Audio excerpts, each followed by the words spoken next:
오셨죠? 예, 잠깐 기도하고 또 이제 오실 텐데, 예, 기도하고 시작하겠습니다. 생명 되신 주님 은혜와 사랑을 감사합니다. 우리에게 주신 구원이 어떤 구원인지 우리가 성경 말씀을 통해 또 하나님의 말씀을 통해 또 우리가 함께 나눠가면서 정말 깨닫게 하심을 감사합니다. 구원이라는 말이 세상에서 하는 얘기가 아니라 우리 하나님이 내게 주신 것이요, 또 그런 말미암아 내가 어떻게 구원받은 자로 살아야 되는지 다시 한번 말씀을 통해 확인하게 하심을 감사합니다. 우리가 예수 그리스도를 통하여, 하나님 말씀을 통하여, 내 안에 성령을 통하여 날마다 주님의 뜻을 분별할 수 있도록 인도하여 주시사 내가 받은 구원, 그 구원의 가치를 망각하지 않도록 일하여 주시옵소서. 오늘도 부족한 종을 통해서 함께 하나님의 말씀 로마서를 통독합니다. 바울이 로마 교회에게 전해주고만 했던 글뿐 아니라 그 심정과 마음까지도 우리가 알아갈 수 있도록 이 시간 우리 모두에게 깨닫게 하여 주시옵소서. 이 시간 모든 것 주님이 주관하시고 내 가운데 인도하실 줄 믿사옵고 예수님의 이름으로 기도하옵나이다. 아멘. 우리가 어제죠? 어제 마지막 시간에 잠깐 짧은 설교를 들으면서 많은 사람이 똑같이 예수님을 얘기하고 복음을 얘기하고 생명을 얘기하고 구원을 얘기합니다. 근데 다들 뭐냐? 나 구원이란 의미 알아. 나 복음이란 의미 알아. 또 나 은혜가 뭔지 알아 라고 하는데, 이 어떤 말을, 우리 특별히 인간이 이제 말을 배울 때 또 언어라는 것이 항상 한계가 있어요. 이제 공통적으로 쓰이는 의미도 있지만 각자 갖고 있는 의미가 있습니다. 예를 들어서 뭐 그런 말 있죠. 멜랑콜리라는 말이 우리나라 말로 번역은 뭐죠? 뭐 어려워요, 그렇죠? 뭔가 있어요. 무슨 뜻인지 그 의미가 있듯이 이 단어라는 것이 쓰는 사람들 그 말이라는 것이 쓰는 사람들 간에 공통적인 어떤 의미를 가지고 얘기할 때 그 의미가 있는데, 그 단어라는 것이 공통적인 의미 말고 다른 사람들이 쓰는 단어라면 틀려요. 제가 이제 제일 말에 대해서 좀 이런 뜻이 있구나 좀 헷갈린 게 뭐냐면은, 제가 어렸을 때 일부러라는 말이 뭔 뜻인지 몰랐어요. 일부러라는 말이 언제냐면 이제 제가 이제 초등학교 들어가기 전에 일부러란 말이 뭔지 몰랐어요. 제가 이제 워낙 어렸을 때 개구장이라서 어머니한테 많이 혼났어요. 사고도 많이 치고, 사고를 막 치고 엄마한테 혼나게 됐을 때 어머니가 저한테 물어보더라고요. 너 일부러 그랬어 안 그랬어? 그렇게 물어보더라고요. 근데 나는 뭐냐? 일부러 그랬어요 하면 엄마가 용서해 줄 것 같아요. 근데 그 뜻이 뭔지 몰라. 근데 뭐냐? 일부러 그랬어요. 현상이 뭐냐? 내가 처한 현상은 난 실수로 모르고, 그러니까 다시 말해서 실수로 모르고 내가 잘못한지도 모르고 했는데 어머니가 보면서 이거 잘못한 거라고 얘기하시는데, 어머니가 물어보는 말이 너 일부러 그랬어 안 그랬어? 그런데 내가 모르고 했다는 말을 일부러라고 이렇게 얘기하는 거다. 그다음 일부러는 단어를 전 그렇게 알아들은 거야. 모르고 그랬어요 그 말을 일부러로 알고, 어머니는 너 고의로 한 거 지금 고백하면 용서해 줄게 그 말로 한 거죠. 나는 뭣도 모르고 이제 일부러 그랬어요. 그게 이제 저한테 혼날 때마다 어머니한테 그냥 자동적으로 나오는 거예요. 뭐냐? 일부러 그랬어요. 일부러 그랬어요. 그러니까 저희 어머니 입장에서는 얘가 자기 잘못을 알고 지금 이제 잘못했다고 하는구나 라고 하는 거고, 제 입장은 뭐냐? 몰라서 그랬으니까 용서해 달라고. 알면 안 그랬을 때 이 의미가 뭐냐? 똑같이 일부러라는 단어를 쓰지만 어머니가 얘기하는 것과 내가 얘기하는 게 틀리잖아요. 그것처럼 근데 서로 오해하고 있죠? 내 이야기가 통한 줄. 이게 뭐냐면 우리 언어라는 게, 말이라는 게, 이 단어라는 게 그 단어를 쓰고 읽을 줄 안다고 해서 그게 아는 게 아니라, 그게 어떤 의미인지를 알려면은 수많은 예시가 있어야 됩니다. 예시가. 우리가 믿음이라는 단어를 우리가 알기 위해서 다시 말해서 우리가 믿음으로 구원받는다, 그 믿음이라는 뜻을 알기 위해서 저랑 마가복음 하신 분들은 계속해서 예수님이 믿음 가운데 어떤 사람의 믿음을 보시고 문제를 해결해 주신 상황을 계속 보여주면서 거기서 사용하는 단어라든지 상황이라든지 이런 걸 통해서 믿음이라는 것이 단지 지적인 동기가 아니라 어떤 예수님과 문제를 해결받은 사람의 어떤 관계로서 예수님을 그 큰 장면 가운데 어떻게 인정하고 또 문제를 받은 믿음이 있다고 하는 그 사람이 예수님한테 어떤 모습으로 나아갔을 때 그걸 믿음이라고 한다라고 이제 제가 그걸 이제 솔직히 마가복음을 통해서 그런 그림들을 잘 살펴보고 구원받는 믿음이 어떤 믿음인지에 대해서 써보세요. 그래서 지난번에 이제 마가복음 할 때 했거든요.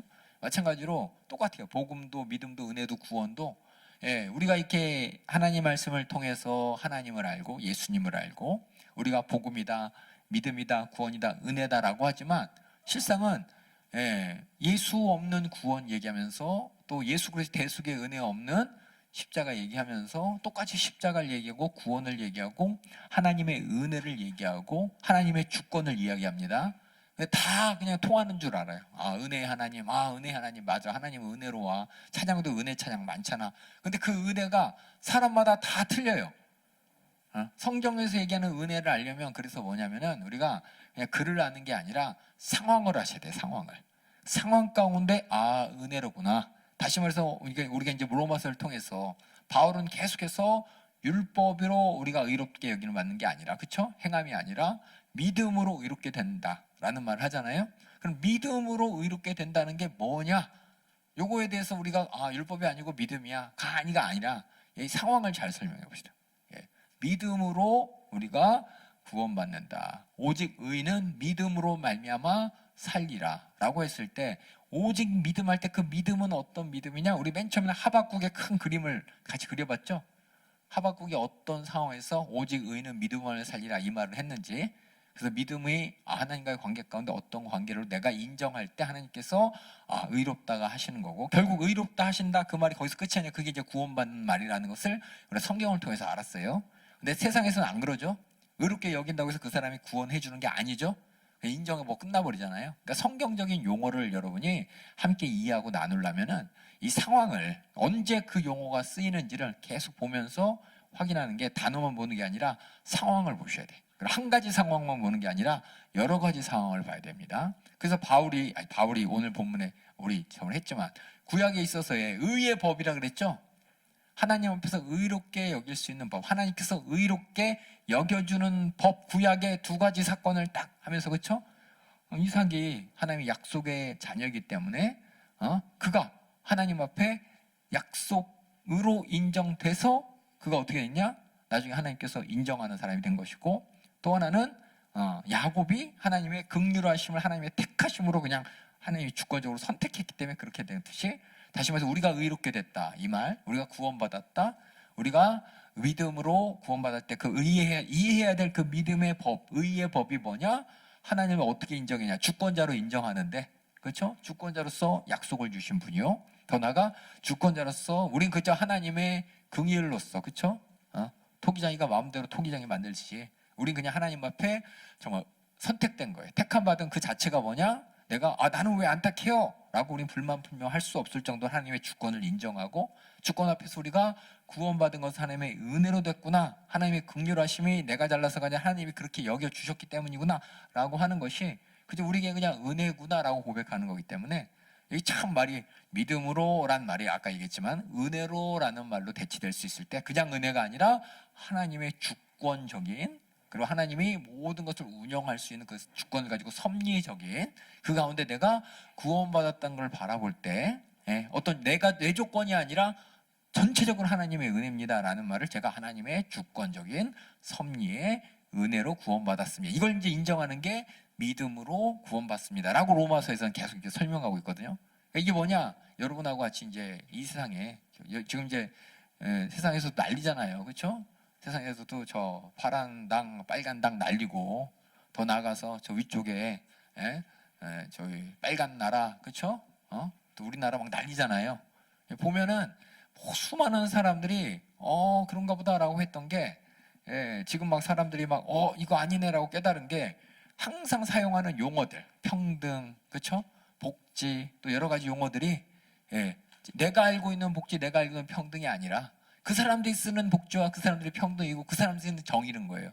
그러니까 이게 뭐냐면은 똑같은 단어를 사용하지만 진짜 그 단어를 어떤 의미에 사용하는지 모르면 속는단 말입니다. 속아요. 똑같이 예수 믿는데요. 신천지도, 그렇죠? 신천지도 씨, 말씀이 씨. 우리도 맨날 담임 목사님 말씀하잖아요. 말씀이 육신이 되고 육신이 씨고 막 이렇게 하잖아요. 똑같이 얘기하는데 그 똑같은 게 아니란 말이에요. 어떤 것을 설명하는데 우리는 단어를 보는 게 아니라 상황을 봐야 되는 것이고, 그것만 보는 것이 아니라 그 사람이 어떤 의도로 사용하는지 의도도 봐야 됩니다. 그래서 우리가 특히 이제 성경이 우리 인간의 언어로 하나님께 기록하여 주셨고, 이것이 또 여러 가지 어떻게 해요? 언어로서 이렇게 번역되면 우리까지 왔습니다. 그렇죠? 근데 한마디로 이거는 이거다라고 성경이 우리에게 준 것이 아니라 항상 사건, 이야기를 통해서, 사건을 통해서, 사건 속에서 이야기가 어떻게 쓰여졌는지를 알 때, 아, 정말 하나님의 의도를 알고 하나님의 심정을 알듯이 이 로마서도 마찬가지예요. 로마서도 그냥 읽으면 잘 모르는데 바울이 어떤 상황 가운데 로마 교회의 어떤 상황에서 얘기하는 것이고 그 당시 문제점이 뭔지를 이미 알고서 보면은 아, 바울이 무슨 얘기하려구나 아는 것처럼 우리가 신앙생활 하는 것도 막연히 그냥 하나님이 있대, 하나님이 천지를 창조하실 때 우리 그냥 피조물일 뿐이래. 이것만 하면은 뭐 그런 게 어디 있어? 난 내 주관이 있고 의지가 있는데 뭐야? 예, 우리 그 이해를 못 해요. 뭐냐면 우리 성경적 가치관, 뭐 성경적 세계관 이런 말 많이 하잖아요.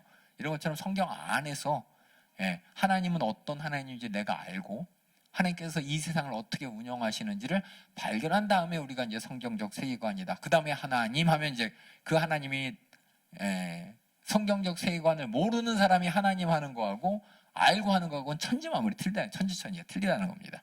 그처럼 우리가 신앙생활 할 때 우리가 그냥 단순하게 믿으면 구원받아, 믿어, 이걸로 끝이 안 난다는 거예요. 그 믿음이 뭔지를 설명해 줘야 되는 것이고 그 구원이 뭔지도 설명해 줘야 되는 것이고, 그래서 이게 참 간단하게 한 번에 이게 의사소통이 되고 전도가 되고 하나님의 말씀이 전해지는 것이 아니라 결국 뭐냐면 많이 이게 겪어야 돼요. 많이 경험해야 되고 많이 보여줘야 되는 것이고 많이 예도 들어줘야 되는 것이고, 그래서 우리에게 성경 우리가 로마서 한 번에 이제 잘, 마가복음도 이제 저도 이제 한 번에 잘 몰랐어요. 여러 번 하고 나서 조금씩 깨달아가지고 같이 이게 나눌 수 있고, 로마서도 마찬가지로 처음에도 저도 뭔가 했는데 계속 알면서 보면서 다른 성경을 보면서 구약도 보고 신약도 보고 이게 몇 번씩 계속 보면서 전체적인 하나님이 어떤 뜻이고 하나님이 어떤 상황 가운데 이루어지고 하나님이 어떤 계속 하셨는지를 과거, 현재, 미래를 계속 보면서 아, 하나님은 이런 분이구나 이렇게 알 수 있는 것처럼 우리가 한 번에 이렇게 알 수 있는 게 아니라 다시 말해서 이렇게 글자로 아는 게 아니라 우리는 항상 상황을 통해서, 그래서 여러분에게 설명하는 게 항상 자, 믿음에 대해 적으세요. 그런 쓸게 없으신 분들이 많아요. 그렇죠? 믿음, 당연히 믿음이 뭘 써? 믿음이 믿음이지. 그렇죠? 근데 믿음에 대해서 우리는 그림을 찾는 거예요. 그림. 하나님께서 요구하신 믿음이 뭐가 보여야 되냐? 하나님이 나와의 관계가 보여야 되는 거. 이 관계 가운데 우리의 믿음은 특별히 예수 믿는 믿음이에요. 예수에 뭘 믿냐? 예수님을 통해서 하나님이 보여주고 싶은 것이 무엇이냐? 예수님의 공생애를 쫙 봤을 때 하나님의 약속이 있고, 그렇죠? 그 더 나아가서 우리에게 하나님이 주고 싶은 긍휼한 사정이 있고, 그래서 우리의 믿음은 그 긍휼한 사정이 뭔지를 알고 믿는 것이고, 예수님을 통해 우리에게 주신 약속이 뭔지를 알고 믿는 믿음이라서 그 안에 뭐가 있냐? 우리를 죄를 불쌍히 여기서 독생자를 대속물로서 죽이시는 하나님의 긍휼함이요, 더 나아가 예수님께서는 이 잔은 너희를 위한 새 언약의 피다 하면서 언약의 피, 포도주 그렇죠? 새 언약의 피를, 그 언약을 세워주신 그 약속을 내가 알고서 믿는 것이고, 그게 결국 뭐냐? 우리의 믿음 안에는 하나님과 우리 사이의 죄의 문제를 해결하고 싶은 그 사건이 있죠.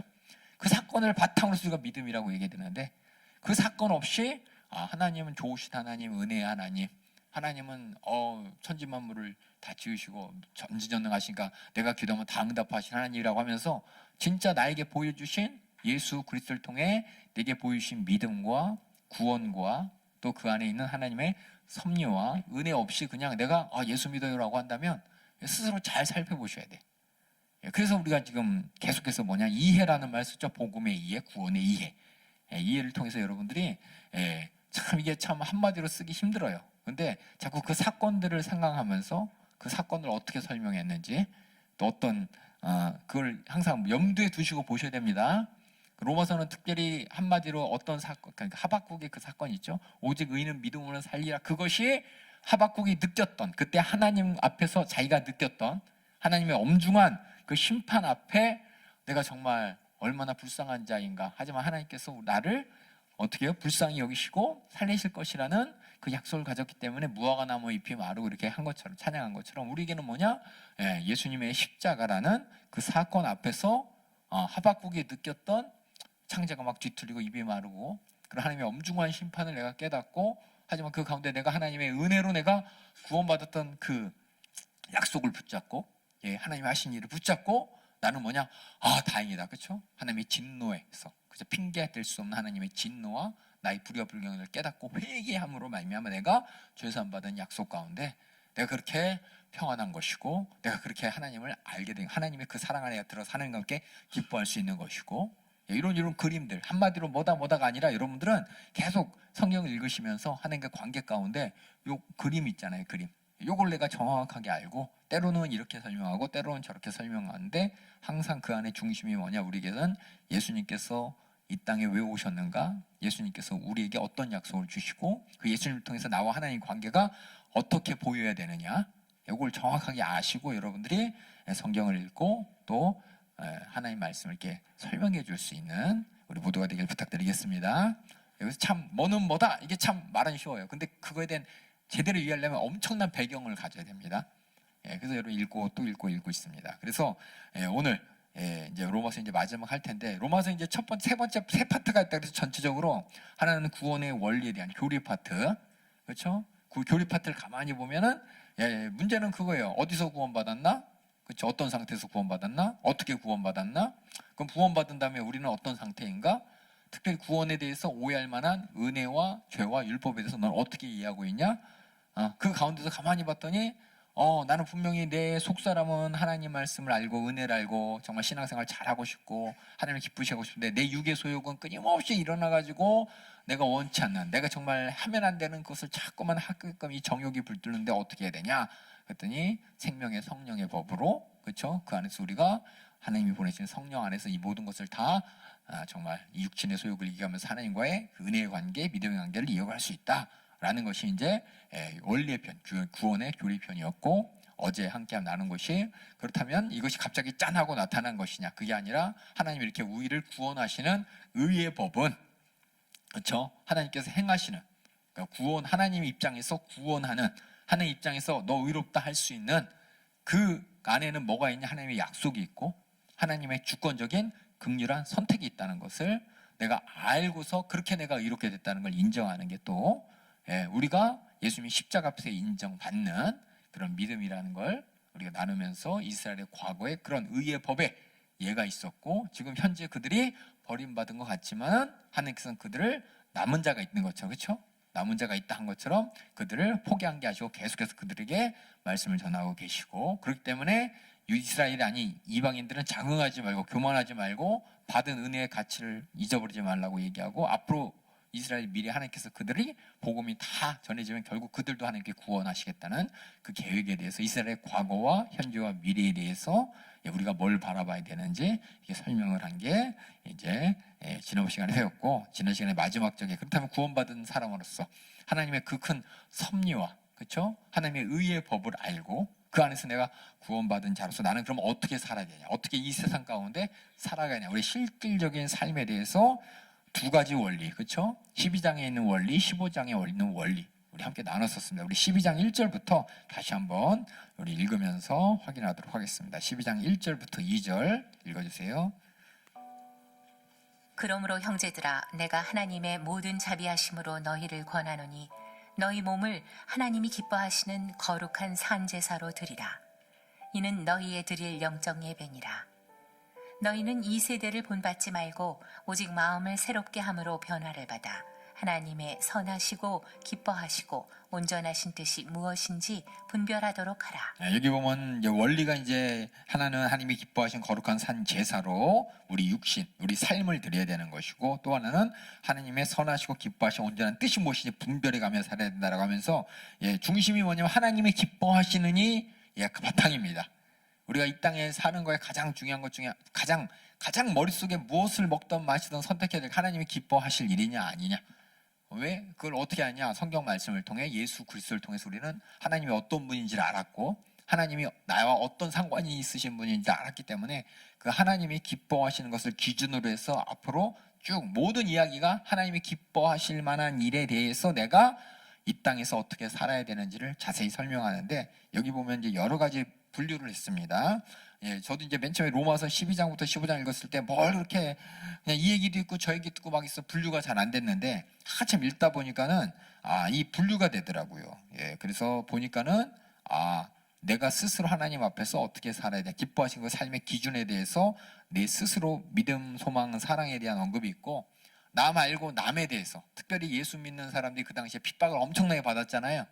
핍박하는 자들에 대해서는 나는 어떻게 해야 될 것이냐, 이게 두 번째 파트고, 세 번째 파트는 그렇다면 이 세상에 대해서 하나님께서 나에게 이런 세상을 주셨는데 이 세상, 특별히 세상에 하나님의 왕이고 나의 주로라고 했지만은 세상에 권세가 있는데 그 권세가 악한 마귀 권세 말고요. 세상의 정치적인 군사적인 질서 가운데 나는 그럼 그걸 어떻게 바라봐야 되느냐? 그 사람들하고 나는 어떻게 살아야 되느냐? 그 속에서 우리가 신앙생활도 있지만 밖에 나서 돈 벌고 세상 사람하고 똑같이 사는 삶이 있잖아요. 그런 삶에 나의 어떻게 의식하며 살아야 되느냐? 그게 세 번이고 나머지는 교회 안에서, 그렇죠? 믿음 안에서, 믿음의 식구 안에서 내가 그 사람들과 어떤 상대를 해야 되느냐가 두 가지. 그래서 총 이제 8가지로 이렇게 분류가 되더라고요. 이게 제가 한 게 아니라 성경에 보면 이렇게 다른 사람이 한 게 아니라 여러분이 혹시 좋은 분류법 있으면 저한테 알려주면 좋겠어요. 근데 이 분류를 이렇게 했어요. 그래서 첫 번째가 뭐냐? 우리 3절부터 우리 13절까지 쭉 읽어보면은 처음에 3절 한번 읽어볼까요? 내게 주신 은혜로 말미암아 너희 중 각 사람에게 말하노니 지금 누구한테 얘기하면 너희 각각 잘 들어라고 하면서 한 사람 한 사람 너에 대해서 얘기하는 겁니다. 읽어주세요. 땅이 생각할 그 이상의 생각을 품지 말고 오직 하나님께서 각 사람에게 나눠주신 믿음의 분량대로 지혜롭게 생각하라. 참 어렵죠. 지혜롭게 생각하라. 뭐가지인지 내가 어떻게 알아요? 마땅히 생각할 그 이상의 생각을 품지 말고. 마땅한 생각은 뭔데요? 믿음의 분량을 어떻게 알아요? 참 어려워요. 그렇죠? 근데 이게 뭐냐면은 마땅히 생각할 이상이 뭐냐면 하나님의 질서대로입니다. 다시 말해서 하나님의 불의와 하나님이 진노하는 이유가 하나님 앞에 불공경과 불이었죠. 그거 벗어나지 않는 거예요. 그거 벗어나니까 핑계 된다고요. 핑계. 다시 말해서 마땅하다 이 말은 핑계할 수 없도록, 핑계하지 않는, 핑계대지 마. 핑계될 만한 생각들, 핑계될 만한 이런 언어들은 다 뭐냐? 원래 하면 안 되는 거예요.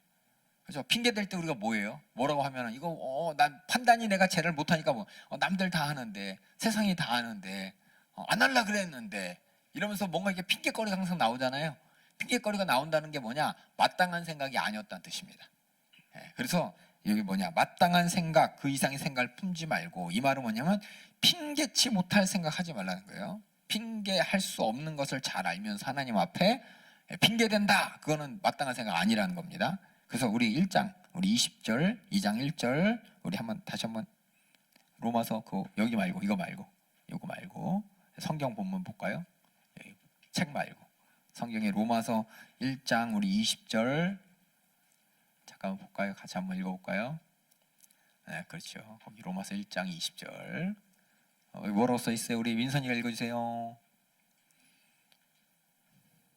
로마서 1장 20절. 창세로부터 그의 보이지 아니하는 것들 곧 그의 영원하신 능력과 신성이 그 만드신 만물에 분명히 보여 알게 되나니 그러므로 저희가 핑계치 못할지니라. 분명히 하나님 살아계시는데, 그렇죠? 하나님을 살아계신 걸 내가 무시해 가면서 핑계대 가면서 할 생각들은 하지 말라는 것이고, 우리 2장 1절 읽어주세요.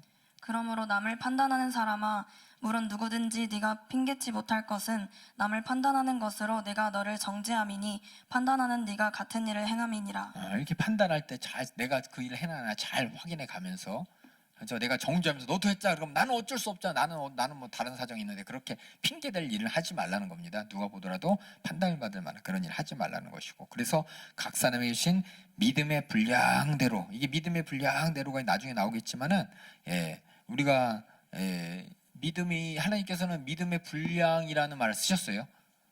그래서 어떤 자에게는, 왜냐하면 믿음이라는 것이 한 번에 딱 해서 그 사람이 갑자기 피부색이 확 변하거나 그 사람이 갑자기 키가 확 자라는 게 아니라, 믿음이라는 건 하나님과 관계잖아요. 하나님과의 관계는 맨 처음 시작할 때, 우리 아기가 태어났을 때 엄마와의 관계는 단지 뭐예요? 나를 배고플 때 채워주는 사람, 그렇죠? 불편한 거 해소해주는 나의 보호자가 잖아요.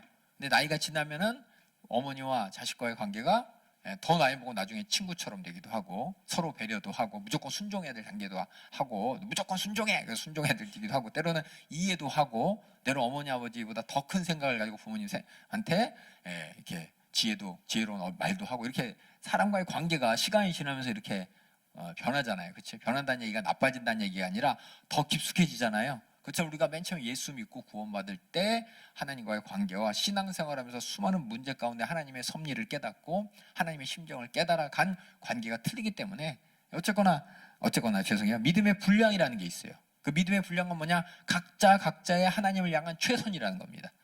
예, 어떤 사람은 이런 환경 가운데 최선이 있고 다른 사람은 자기가 맡은 환경에 최선이 있어요. 예, 근데 이 사람은 자기 환경 가운데 최선, 하나님이 기뻐하시는 거에서 최선을 다하는데 옆에 있는 사람이 볼 때는 왜 저것밖에 못해라고 할 수도 있어요. 예? 그거 가지고 우리가 뭐라고 할 게 아니라 각자 자기가 하나님을 아는 분량, 하나님을 기쁘시게 하는 일에 대해서 내가 아는 만큼 최선을 다하는 일에 대해서는 그렇게 나중에 이래서 못했어요 하지 못할 만큼이나 충분히 마땅히 생각할 것을 지혜롭게 생각하면서 하라는 겁니다. 4절 또 읽어주세요. 그래서 이제 그 뒤에 이제 자세히 나오죠. 읽어주세요. 우리가 한 몸에 많은 지체를 가졌으나 모든 지체가 같은 직분을 가진 것이 아니니 이와 같이 우리 많은 사람이 그리스도 안에서 한 몸이 되어 서로 지체가 되었느니라. 우리에게 주신 은혜대로 받은 은사가 각각 다르니 혹 예언이면 믿음의 분수대로. 잠깐만요. 여기 예언이라는 말이 나오잖아요. 그렇죠? 우리가 성경에서 예언하면은 세상의 예언하고 틀린 겁니다. 이것도 똑같아요. 여기 이제 복음, 믿음, 은혜, 구원 이런 것들이 우리가 아는 거하고 세상 사람이 아는 거하고 달라요. 같은 용어를 쓰지만 마찬가지로 예언도 그래요. 예언이라는 것도 성경 안에서 얘기하는 예언과 세상 사람들이 얘기하는 예언이 틀려요. 세상 사람들이 얘기하는 예언은 노스트라다무스가 예언하는 거, 앞으로 주가 언제 멸망한다더라, 그런 예언들, 아니면 점장이가 너 몇 살에 키질까, 이런 거, 몇 살부터 풀려, 이런 거 있죠. 미래에 대해서 마치는 그 예언이 있고, 성경에서 하는 예언은 그 예언이 아닙니다. 물론 그것도 포함돼요. 그것이 목적이 아니라 이 예언은 뭐냐면 하나님의 말씀이에요. 하나님의 뜻을 분별할 수 있도록 하는 말씀이 예언입니다. 그래서 선지자, 여러분이 알다시피 구약의 선지서가 총 몇 권이에요? 선지서가? 17권입니다. 17권. 선지서에 다 앞으로의 미래에 대한 얘기가 쓴 게 아니라 선지서 그 17권 중 내용 중에서 약 5%인가 몇 프로만 앞으로 미래에 대한 예언이고, 선지서에 써있는 글 모든 게 뭐냐? 지금 너희들 하나님이 지금 이렇게 말씀하셔 라면서 하나님의 말씀을 그 사람들의 지금 들어야 될 말을 하는 거예요. 그게 뭐냐? 너 지금 이대로 회개 안 하면 하나님한테 심판받아. 하나님의 심판의 나라 너 벗어날 수 없어. 빨리 회개하고 구원받아야 돼. 이게 뭐냐? 하나님의 뜻을 전하는 게 선지자들이 한 얘기예요.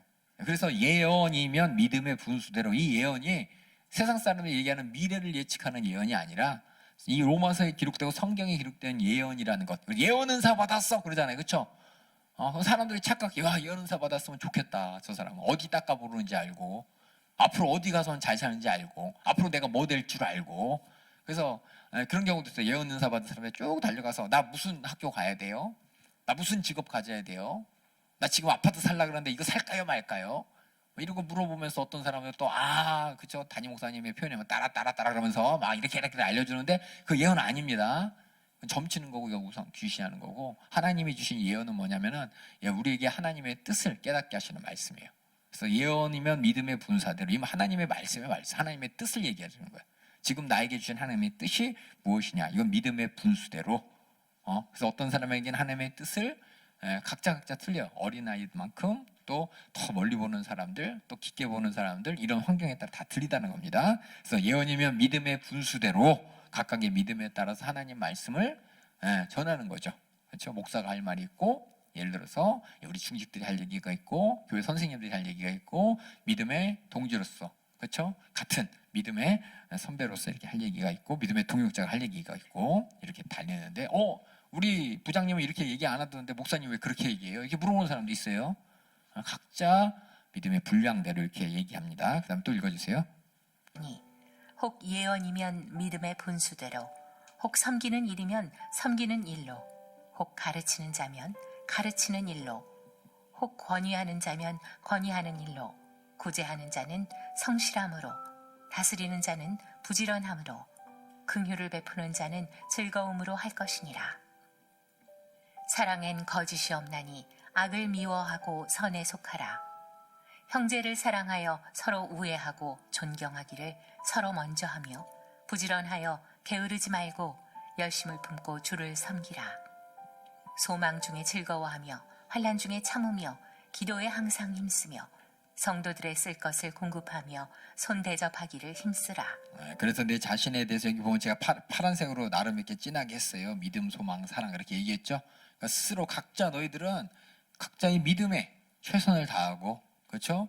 각자 서로 사랑하는 하나님의 뜻에 따라서 사랑해서 선에 속하고, 또 무엇보다도 우리 주시는 소망이 뭐냐? 항상 고난받는 때였어요. 초대교회들은 고난과 핍박이 끝이 없었기 때문에 고난과 핍박 안에서 항상 소망을 가지고서 주님 오실 그날과 주님 만날 그날을 소망하며 즐거워하면서 그 즐거움이 현재의 아쉬움 없도록 함께 나누면서 대접하라고 이렇게 기록된 것이 뭐냐? 각자 우리에게 있는 믿음, 소망, 사랑에 대해서 여러분이 잘 이해해 주시면 되겠습니다. 이게 뭐냐? 스스로 각자 내게 이런 믿음이 있는가? 내가 이런 사랑이 있는가?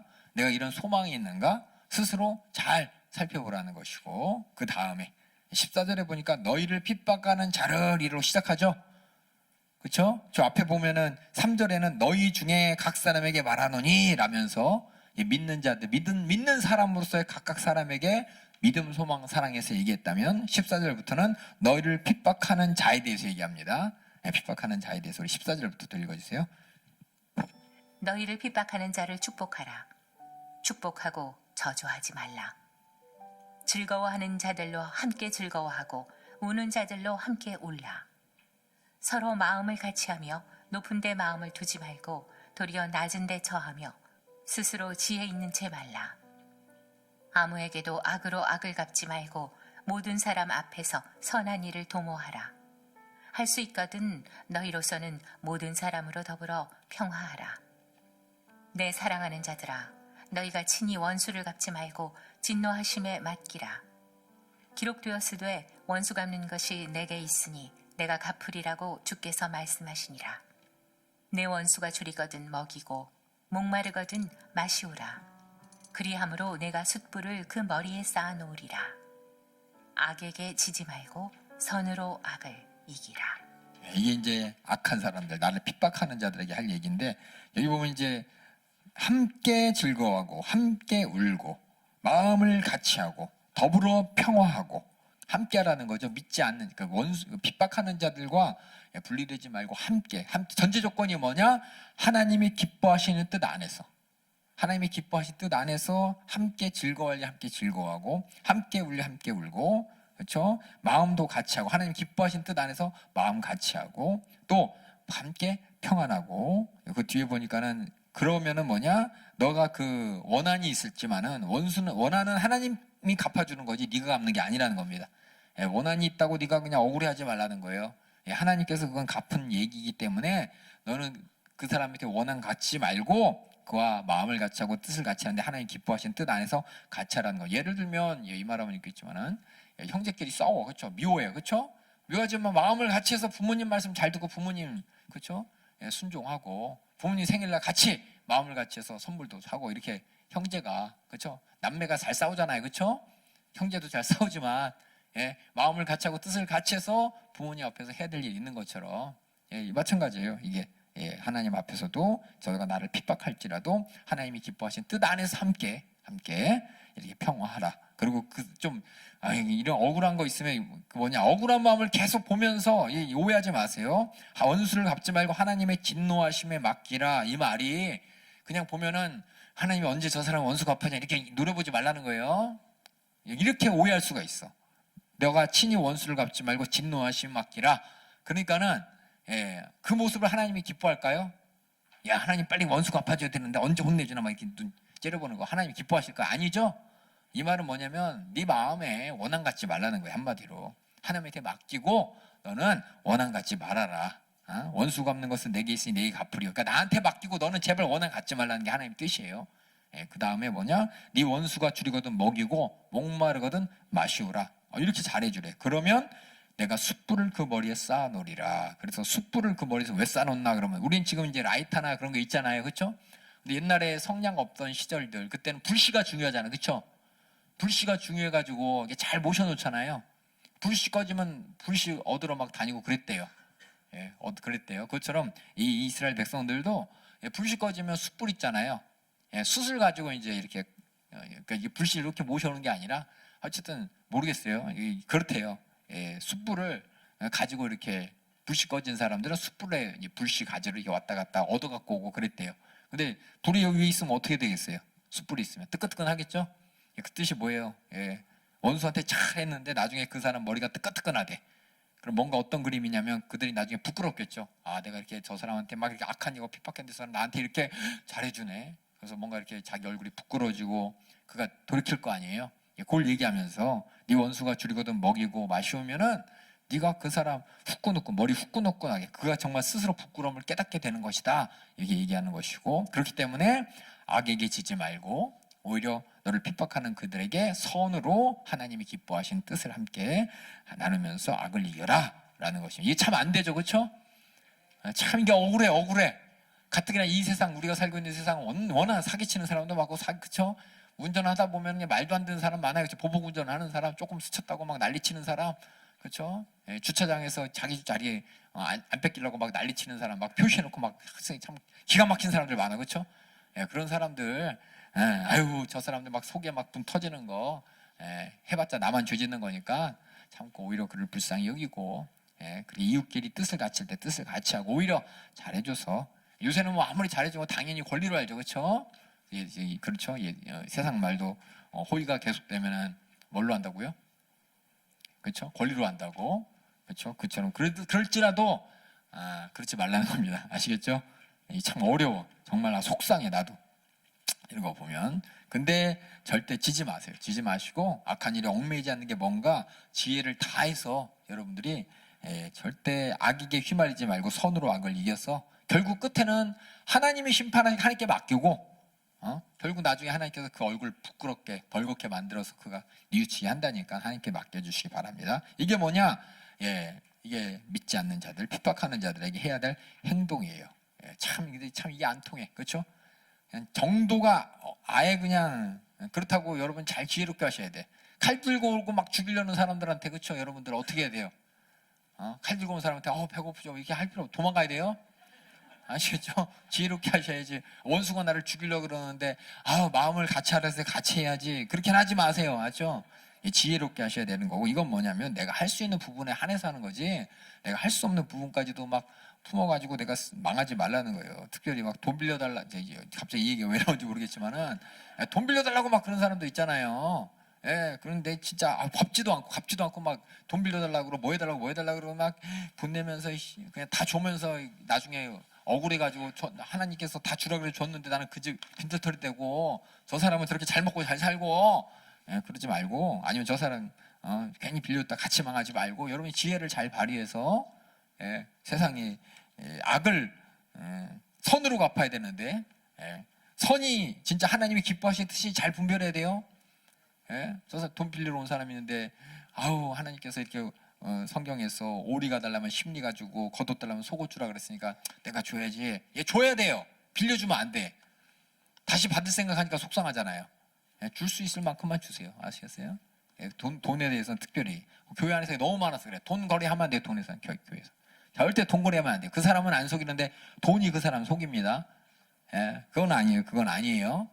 내가 해줘도 정말 하나님 앞에서 저 사람이 그거 떼먹어도 내가 하나님 앞에서 속상하지 않을 그래야지 하나님이 기뻐하시잖아요.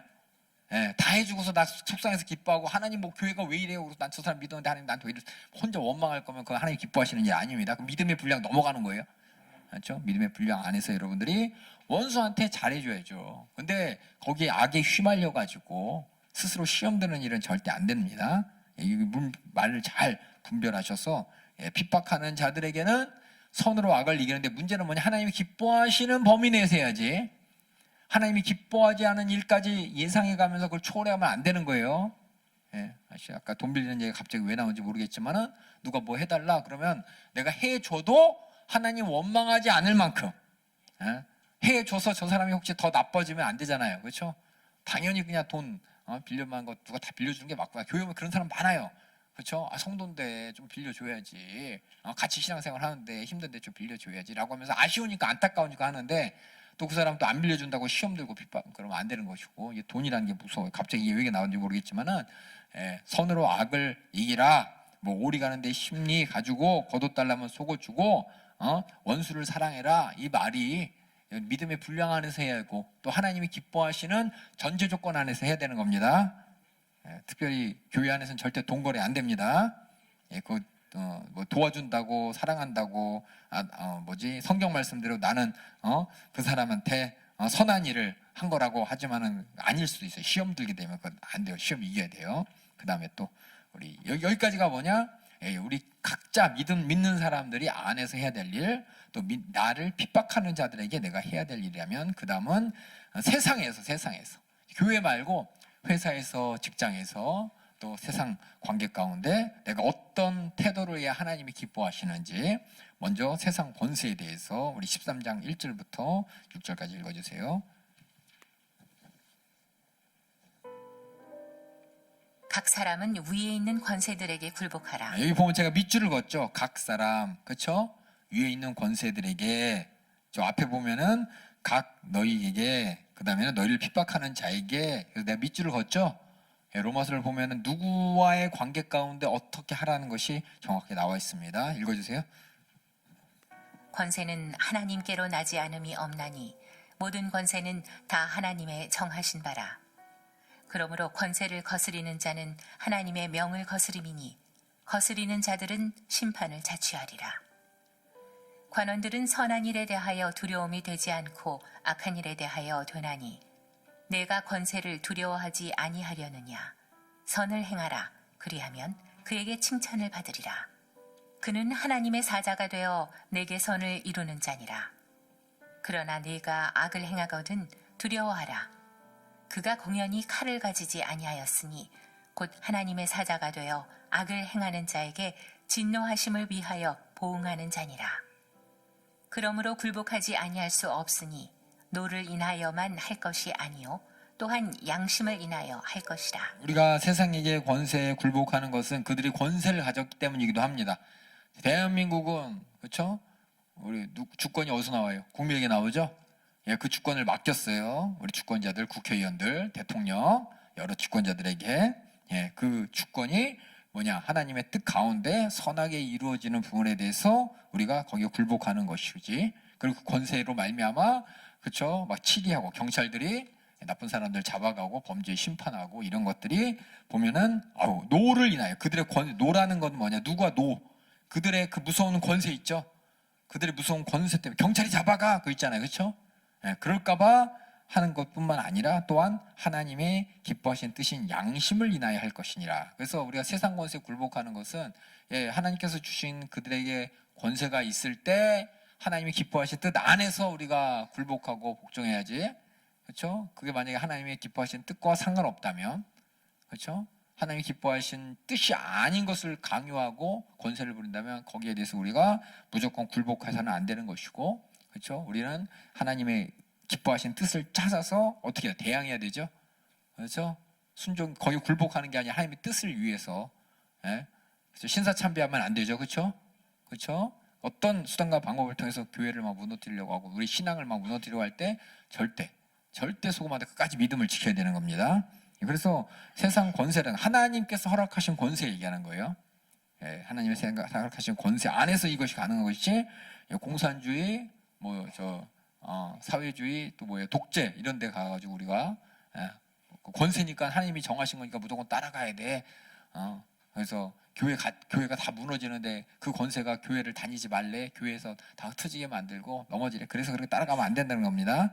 그래서 모든 우리가 해야 될 일의 가장 큰 기준은 우리 12장 1절 나온 하나님의 기뻐하시는 뜻을 알고 기뻐하시는 대로 우리가 해야 됩니다. 그 다음에 6절 읽어주세요. 너희가 공세를 바치는 것도 이를 인함이라.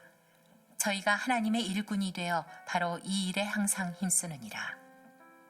모든 자에게 줄 것을 주되 공세를 받을 자에게 공세를 바치고 국세 받을 자에게 국세를 바치고 두려워할 자를 두려워하며 존경할 자를 존경하라. 그리고 지난번에 얘기했지만 예수님께서 가이사의 바리새인들이 와서 물어봤을 때, 그렇죠? 가이사에게 세를 바치는 것이 가니까 안 갑니까 할 때 예수님께서 하신 말씀이 하나님의 것은 하나님에게 또 가이사의 것은 가이사에게 바치라라고 얘기했을 때 사람들이 이상하게 여긴 건 뭐냐면은 그럴 줄 알거든. 예수님은 그리스도니까. 그들이 생각하는 그리스도, 그들이 생각하는 구원자 이기 때문에 로마에 대항해서 로마로부터 이스라엘 백성을 독립을 이룰 그리스도라고 생각했는데, 예수님께서 하신 말씀이 로마에게 세금 바쳐라고 하니까 이거 뭐야, 이상하게 여긴 거죠. 예, 그 모든 것들도 하나님의 질서 안에서 하나님께서 세운 것이기 때문에 하나님의 뜻, 기뻐하신 뜻 가운데 그렇게 하라는 거였는데, 이걸 이제 오해하면 안 됩니다. 그 다음에 우리 다음 8절 보니까 아무에게든지 라는 말이 있어요. 그렇죠? 이거 뭐냐, 세상 사람들 살아가, 세상에 있는 학교, 직장, 동료들, 친구들, 그런 사람들과의 관계입니다. 8절 읽어주세요. 피차 사랑의 빛 외에는 아무에게든지 아무 빛도 지지 말라. 남을 사랑하는 자는 율법을 다 이루었느니라. 간음하지 말라, 살인하지 말라, 도적질하지 말라, 탐내지 말라 한 것과 그 외에 다른 계명이 있을지라도 내 이웃을 내 자신과 같이 사랑하라 하신 그 말씀 가운데 다 들었느니라. 사랑은 이웃에게 악을 행치 아니하나니 그러므로 사랑은 율법의 완성이니라. 참 어려워요. 그렇죠? 사랑하기. 세상도 보면 층간소음 문제 많잖아요. 그렇죠? 정말 그것 때문에 윗사람 사랑하기 어려워요. 뻔뻔한 사람들. 그렇죠? 그러니까 상황을 잘 아셔야 돼. 제일 좋은 거는 아파트 안 살면 돼요. 예? 감안하고 사는 건데, 예? 다 그 사가지고 가갖고 들어가서 주차 싸움하고 뭐 하는 다 그거 걱정하지 말고, 그거 없는 데가 살면 돼요. 그냥.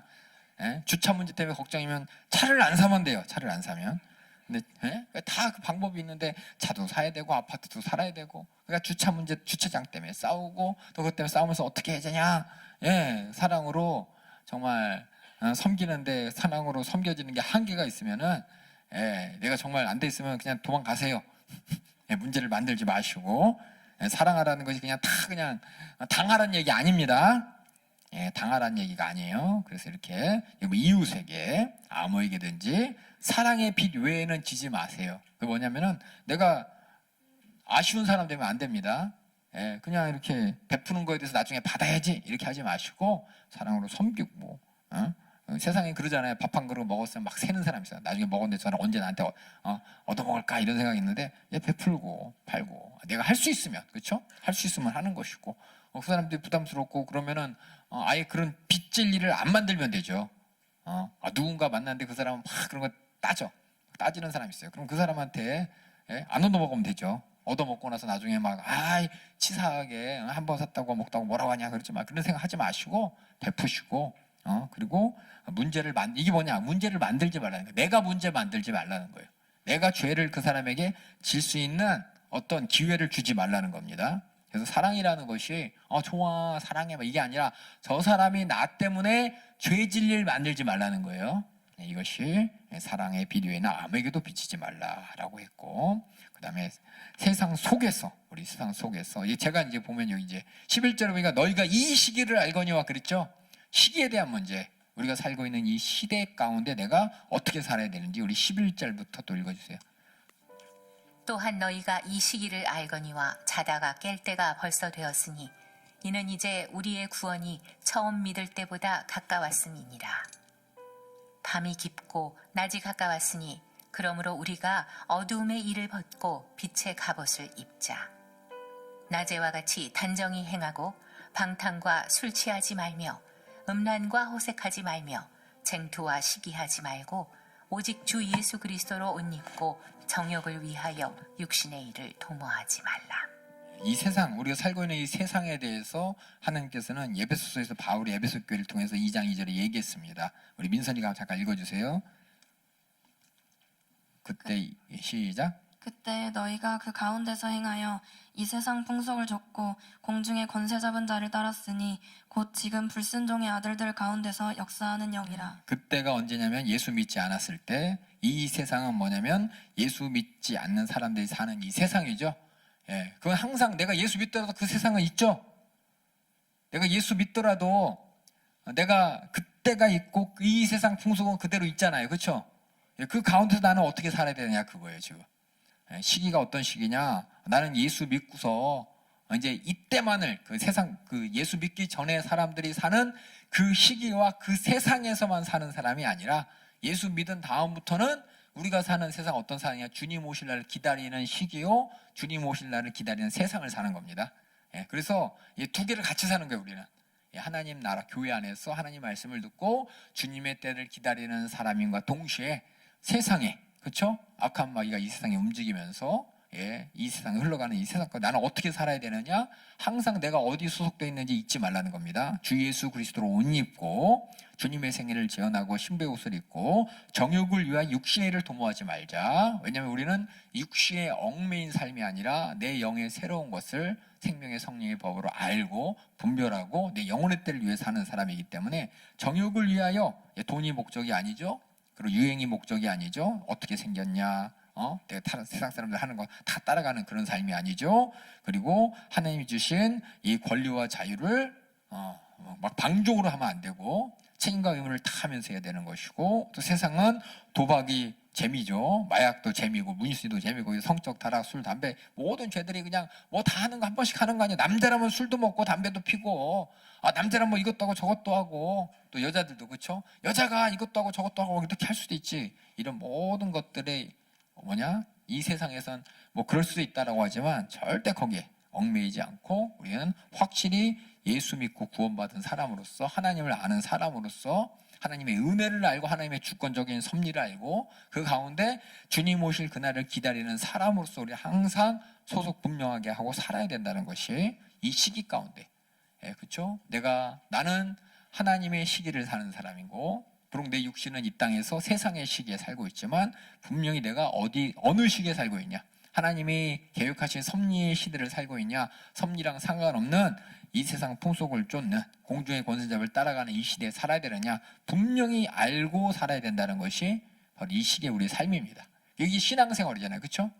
신앙생활이 그 생활이잖아요, 그렇죠? 그래서 우리가 가치, 세상의 가치와 하나님 말씀을 깨달은 내 영혼의 가치와 예수 그리스도의 피의 가치를 분명히 알고, 또 우리 예수님이 말씀하신 것처럼 주님 오실 그날 벌써 2000년이 지난 언제쯤 될까? 언젠지 몰라요, 그렇죠? 도적같이 오신다 그랬습니다. 그 말은 언제 오느냐가 중요한 것도 있지만은 그때를 준비하고 있냐 안 하고 있냐가 중요한 거예요. 예. 그러니까 아까 얘기했잖아요. 예언의 말씀 하니까는 그게 언제야? 그래서 언제? 몇 년 남았어? 어디야? 그게 중요한 게 아니라 예언의 말씀은 미래가 아니라 지금 네가 뭐 하고 있어야 된다는 거예요. 지금 당장 그 말씀에 따라서 살아야 된다는 것이 지금 이 세상 가운데 재림을 준비하며 살아야 된다. 그러기 위해서는 정욕, 이거 참 잘 알고 분별하셔야 돼요. 세상 유행 잘 분별하셔야 되는 것이고, 정말 육신의 일이냐 아니냐 잘 분별하셔야 됩니다. 그래서 우리 교회는 제발 교회 근처에 사세요. 이사 가지 마시고. 근처에 사세요. 거기 아파트 가면 층간소음 때문에 힘들고 주차 자리 때문에 힘들어요. 근데 교회 근처에 살면 교회 주차장 이렇게 주차하면 되잖아요. 예배 시간에 말고 평일날 주차할 일 걱정 얼마나 좋아요. 교회가 바로 옆이니까는 항상 교회 언제 어떻게 가나 걱정 안 해도 되잖아요. 저 멀리 아파트에 살면은 교회 언제 가나, 그렇죠? 어디가 있나 걱정이죠. 근데 교회 근처에 있으면 잠깐 쉬는 사이 집에 가서 홀딱 밥 먹고 쉬다 오면 되는데, 멀리 살면은 언제 가나, 가서 어디 있냐, 이게 걱정이에요. 우리가 여러분들이 주님의 뜻을 잘 분별해서 믿음의 분량 가운데 잘 선택하시기 바랍니다. 우리는 재림을 준비하면서 사는, 언제 주님 오실지라도 내가 확실하게 거룩한 신부로 준비된 삶을 살아야 된다, 이것이고, 그 다음에 이제 14장부터는 우리끼리예요. 우리끼리 믿음의 식구들끼리. 한번 14장 1절부터 읽어주세요.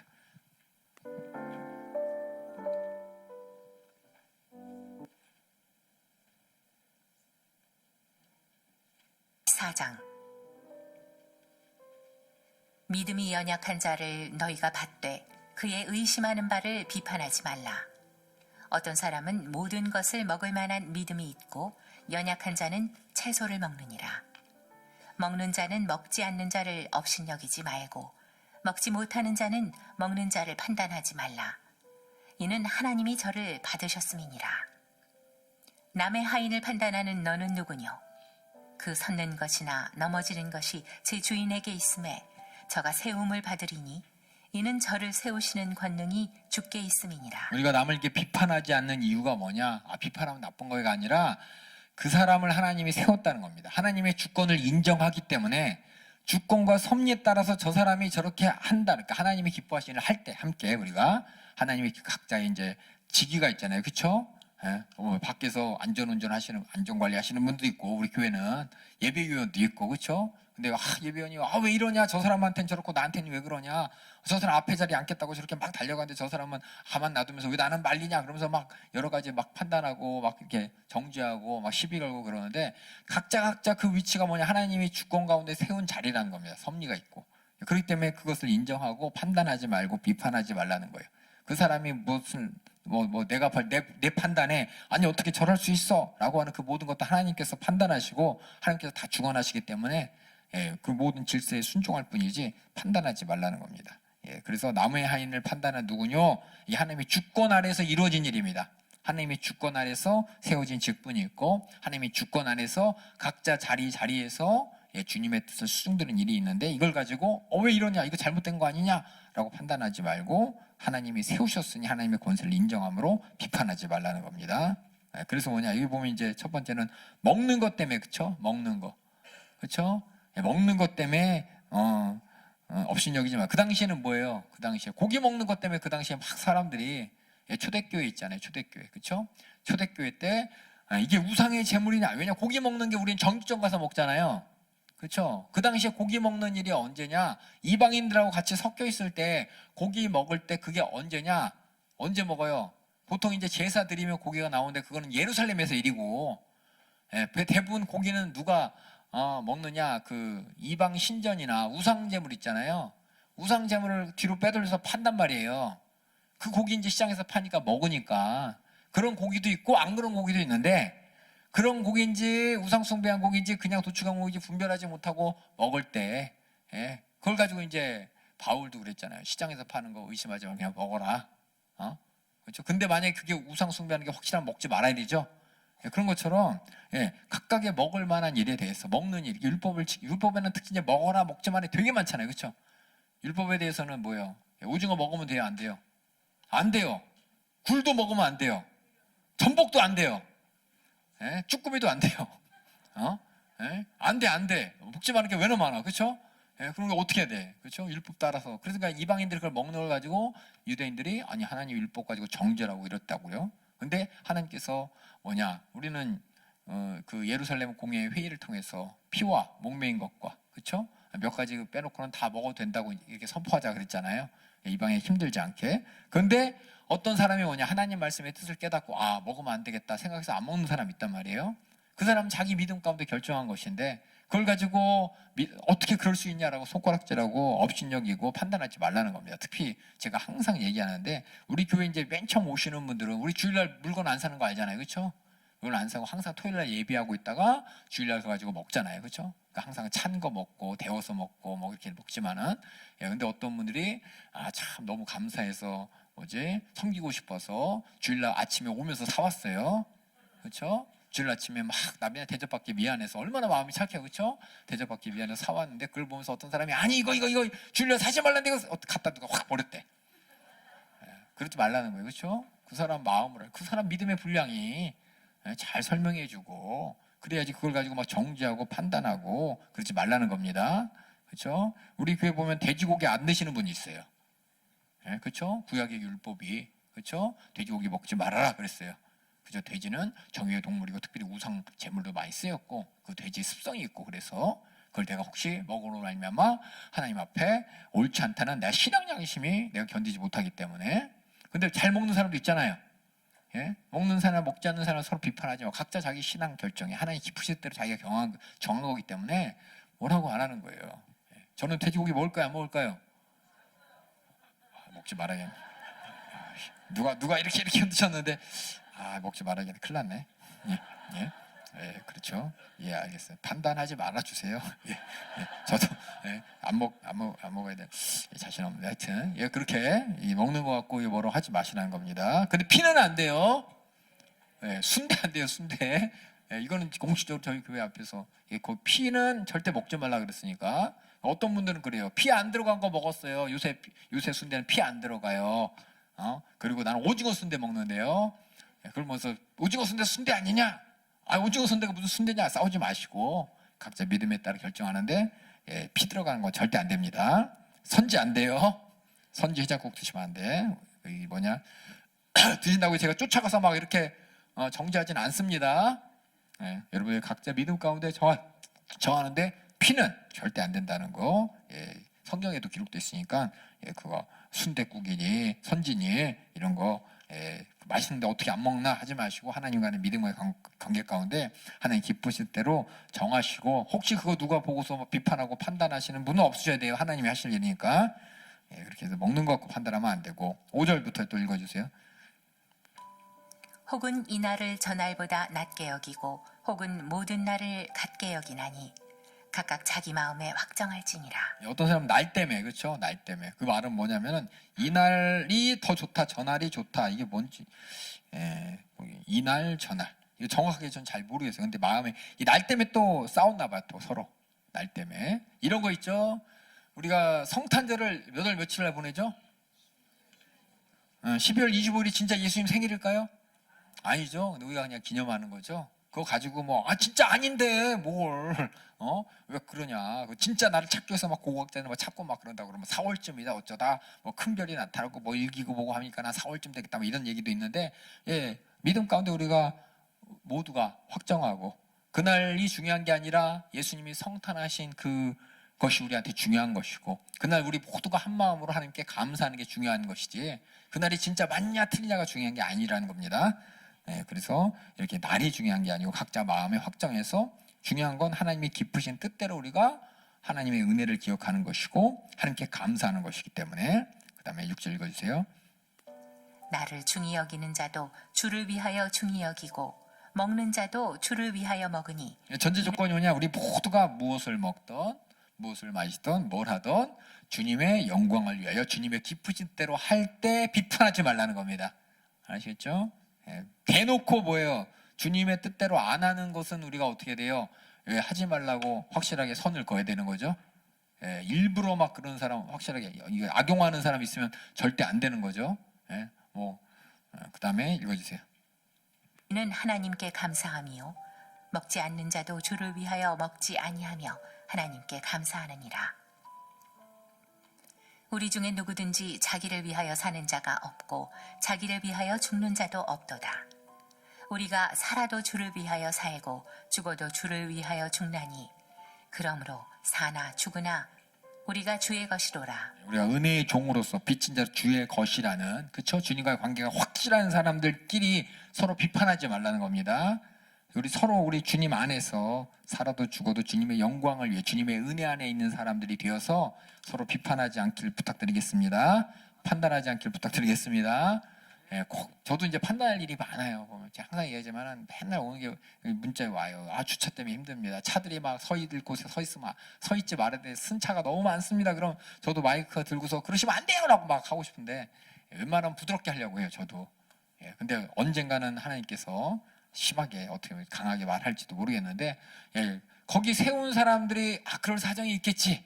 그렇죠? 아프신 분들 모시고 오신 분들 뭐 그런 사정이 있겠지 뭐 어쩔 수 없는 사정이 있겠지라고 저도 이제 이해하려고 하는데 왜 그 자체가 어떻게 보면은 한 사람을 더 예배드리기 위해서 혹시 몸이 불편한 분들을 성전 가까이 내려주다가 또 다시 태우기 위해서 주차 자리가 없어 어쩔 수 없이 그렇게 했다라면 뭐 나도 이제 이해하지만 그거 아니고 악의적으로 한 번 되고 두 번 되고 세 번 되면서 뭐 괜찮지 뭐 이런 사람 있으면 안 된다. 그 사람은 정죄받아야 돼. 판단 받아야 돼요.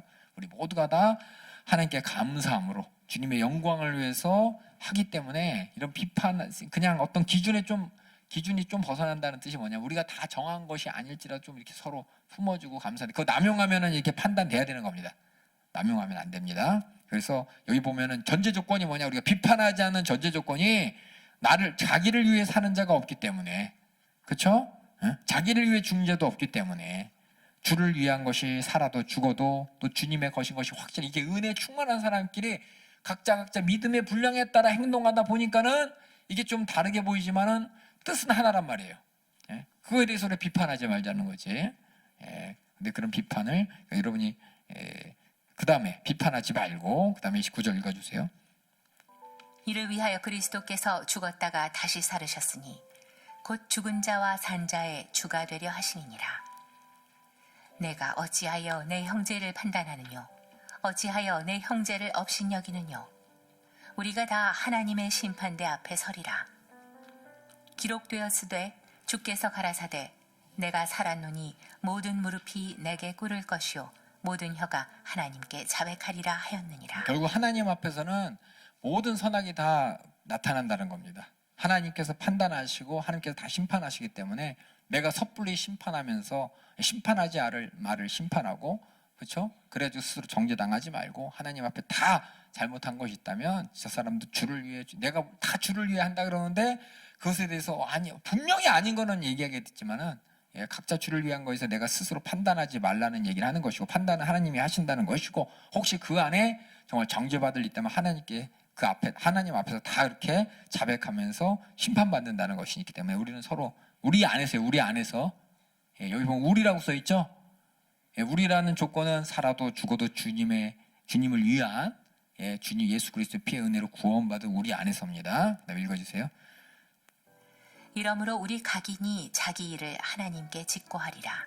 이렇게 우린 비판하지 말고, 그 다음에 13절 더 나가서 그런즉 우리가 다시는 서로 판단하지 말고 도리어 부딪힐 것이나 거칠 것으로 형제 앞에 두지 아니할 것을 주의하라. 한 발 더 나가서 판단하지 말고, 여기 뭐냐면 판단받지 말자는 거예요. 도리어 부딪힐 것이나 거칠 것을 형제 앞에 두지 말자. 저 사람이 나 때문에 판단할 일이 생기지 않도록 하지 말라 이겁니다. 그거는 아까 얘기했지만 나는 부득이한 사정이 있어서 차를 여기 어떻게 하다 보니까 이게 세울 수밖에 없어. 혹시 내 안에 정말 나 때문에 누가 판단할 사람이 있으면 안 되겠지라는 생각으로 끌고 가는 거예요. 또 힘들지만 불편을 감수해 가면서. 이게 뭐냐, 판단받지 않기 위한 것입니다. 그래서 우리 믿음의 식구들은 서로 판단도 해서도 안 되는 것이고, 더 나아가서 누가 판단할 일이 나 때문에 저러면 안 되는데 라는 마음이나 불편한 마음이 생기지 않도록 스스로 거치는 돌, 판단할 일을 만들지 않는 겁니다. 14절 또 읽어주세요. 내가 주 예수 안에서 알고 확신하는 것은 무엇이든지 스스로 속된 것이 없으되 다만 속되게 여기는 그 사람에게는 속되니라. 그 말은 뭐냐, 이거 판단받을 만한 건데 라는 것은 내가 안다는 거예요. 내가 알아요. 내가 아는데 괜찮겠지 하면서 이렇게 넘어가지 마시고, 내가 스스로 조금이라도 하나님 앞에 이거 하면 안 될 것 같은데, 판단받을 것 같은데, 성도들이 보면서 뭐라고 할 것 같은데, 혹시 이거 문제가 될 것 같은데, 그런 건 하지 않는 거예요. 무조건 스스로. 그다음에 읽어주세요. 예를 들어서 옷 입는 것도 그렇잖아요. 그렇죠? 옷 입는 것도 내가 믿음의 분량 가운데 처음 온 사람들이, 그렇죠? 처음 온 천영들이 세상 있는 것처럼 좀 안에 이렇게 비친 옷 입거나 좀 안에 드러난 옷 입었을 때 어머 어떻게 저래 그러지만은, 그렇죠? 스스로 몰라서 그래. 하지만 알면서 입으면, 그렇죠? 안 되죠? 뭐 세상에 몰래 이렇게 입는데 뭐 누가 뭐라고 해도 무슨 상관이야. 그러면 이제 스스로 속된 거기 때문에 그러지 말라는 겁니다. 옷 입는 것이라든지 말하는 것이 행동이라든지 여러 가지들 혹시 누가 판단할 일이 있으면 판단하지 않도록 내가 스스로 점검해서 괜찮지, 판단하지 말라 그랬으니까 누가 날 판단하겠어 이런 생각하지 마시고, 스스로 내 자신이 판단될 일이다 생각하면은 하지 말라는 게 이게 우리 믿음의 식구들이 할 일입니다. 그 다음에 또 읽어주세요. 만일 식물을 인하여 내 형제가 근심하게 되면 이는 내가 사랑으로 행치 아니함이라. 그리스도께서 대신하여 죽으신 형제를 내 식물로 많게 하지 말라. 그러므로 너희의 선한 것이 비방을 받지 않게 하라. 하나님의 나라는 먹는 것과 마시는 것이 아니요 오직 성령 안에서 의와 평강과 희락이라. 이로써 그리스도를 섬기는 자는 하나님께 기뻐하심을 받으며 사람에게도 칭찬을 받느니라. 하나님께 기뻐하심이 먼저입니다. 그 다음에 사람에게도 칭찬받을 수 있는, 근데 하나님이 기뻐하심이 최우선이에요. 그 다음에 읽어주세요. 이러므로 우리가 화평의 일과 서로 덕을 세우는 일을 힘쓰나니 식물을 인하여 하나님의 사업을 무너지게 말라. 만물이 다 정하되 거리낌으로 먹는 사람에게는 악하니라. 여기 나왔죠. 나의 양심이 거리낀다. 그게 바로 악하다는 증거고, 성령님께서 가르쳐주시는 것이고 스스로 속는 일이라는 겁니다. 핑계대는 거예요. 핑계대는 거. 또 읽어주세요. 고기도 먹지 아니하고 포도주도 마시지 아니하고 무엇이든지 내 형제로 거리끼게 하는 일을 아니함이 아름다우니라. 내게 있는 믿음을 하나님 앞에서 스스로 가지고 있으라. 자기의 옳다 하는 바로 자기를 책하지 아니하는 자는 복이 있도다. 의심하고 먹는 자는 정죄되었나니 이는 믿음으로조차 하지 아니한 연고라. 믿음으로조차 하지 아니하는 모든 것이 죄니라. 믿음으로라는 말이 믿음이 아까 얘기했지 믿음으로 쫓지 않는 것이 죄다 할 때 이 믿음이 그 단어가 아니죠. 아까 얘기했지만 성경에서 얘기하는 하나님과의 관계 가운데 그렇죠? 하나님을 의식하고 하나님의 뜻을 알고 하나님께 내가 어떤 은혜를 입었는지 아는 하나님의 관계가 파해지지 않으려고 내가 참 애쓰고 감사하고 하나님과 관계를 맺는 그것이 믿음인데 그런 하나님을 기쁘시게 해야겠다는 하나님의 관계가 파기된 믿음으로 하지 않는 것은 다 죄라는 겁니다. 다시 말해서 믿음 있는 사람의 아까 얘기했지만 우리가 신앙생활의 실천 원리는 아까 얘기한 첫 번째 하나님을 기쁘시게 하는 것이 기준이잖아요. 그렇죠? 믿는 사람들이 이 땅에서 세상에 살든 교회 안에서 사람들과 상대하든 내가 먹든 마시든 뭘 하든 하나님 기뻐하실까 안 기뻐하실까 이게 기준이 돼야 되는데 이거 무시한 게 뭐냐? 이게 믿음 없다는 거예요. 이게 믿음으로 하지 않는다는 겁니다. 하나님 기뻐하실 것을 전제로 해서 내가 교회 안에서도 세상에서도 원수에게서도 사람들 가운데서 하는 것 이게 바로 믿음이고 만약 그 하나님을 무시하지 않는 모든 것들 믿음으로 쫓아하지 않는 것이 다 뭐냐? 믿음으로 의롭게 여긴 사람이 아니라 그렇죠? 이게 핑계되는 이 죄가 되는 것이니 이게 뭐냐? 율법이 그랬죠. 율법을 지키겠다고 하는 사람들, 바리새인들, 서기관들은 율법으로 의롭게 한 얘기가 하나님이 기뻐하시냐 안 기뻐하냐는 상관없어요. 뭐냐? 내가 사람들한테 인정받아야 돼.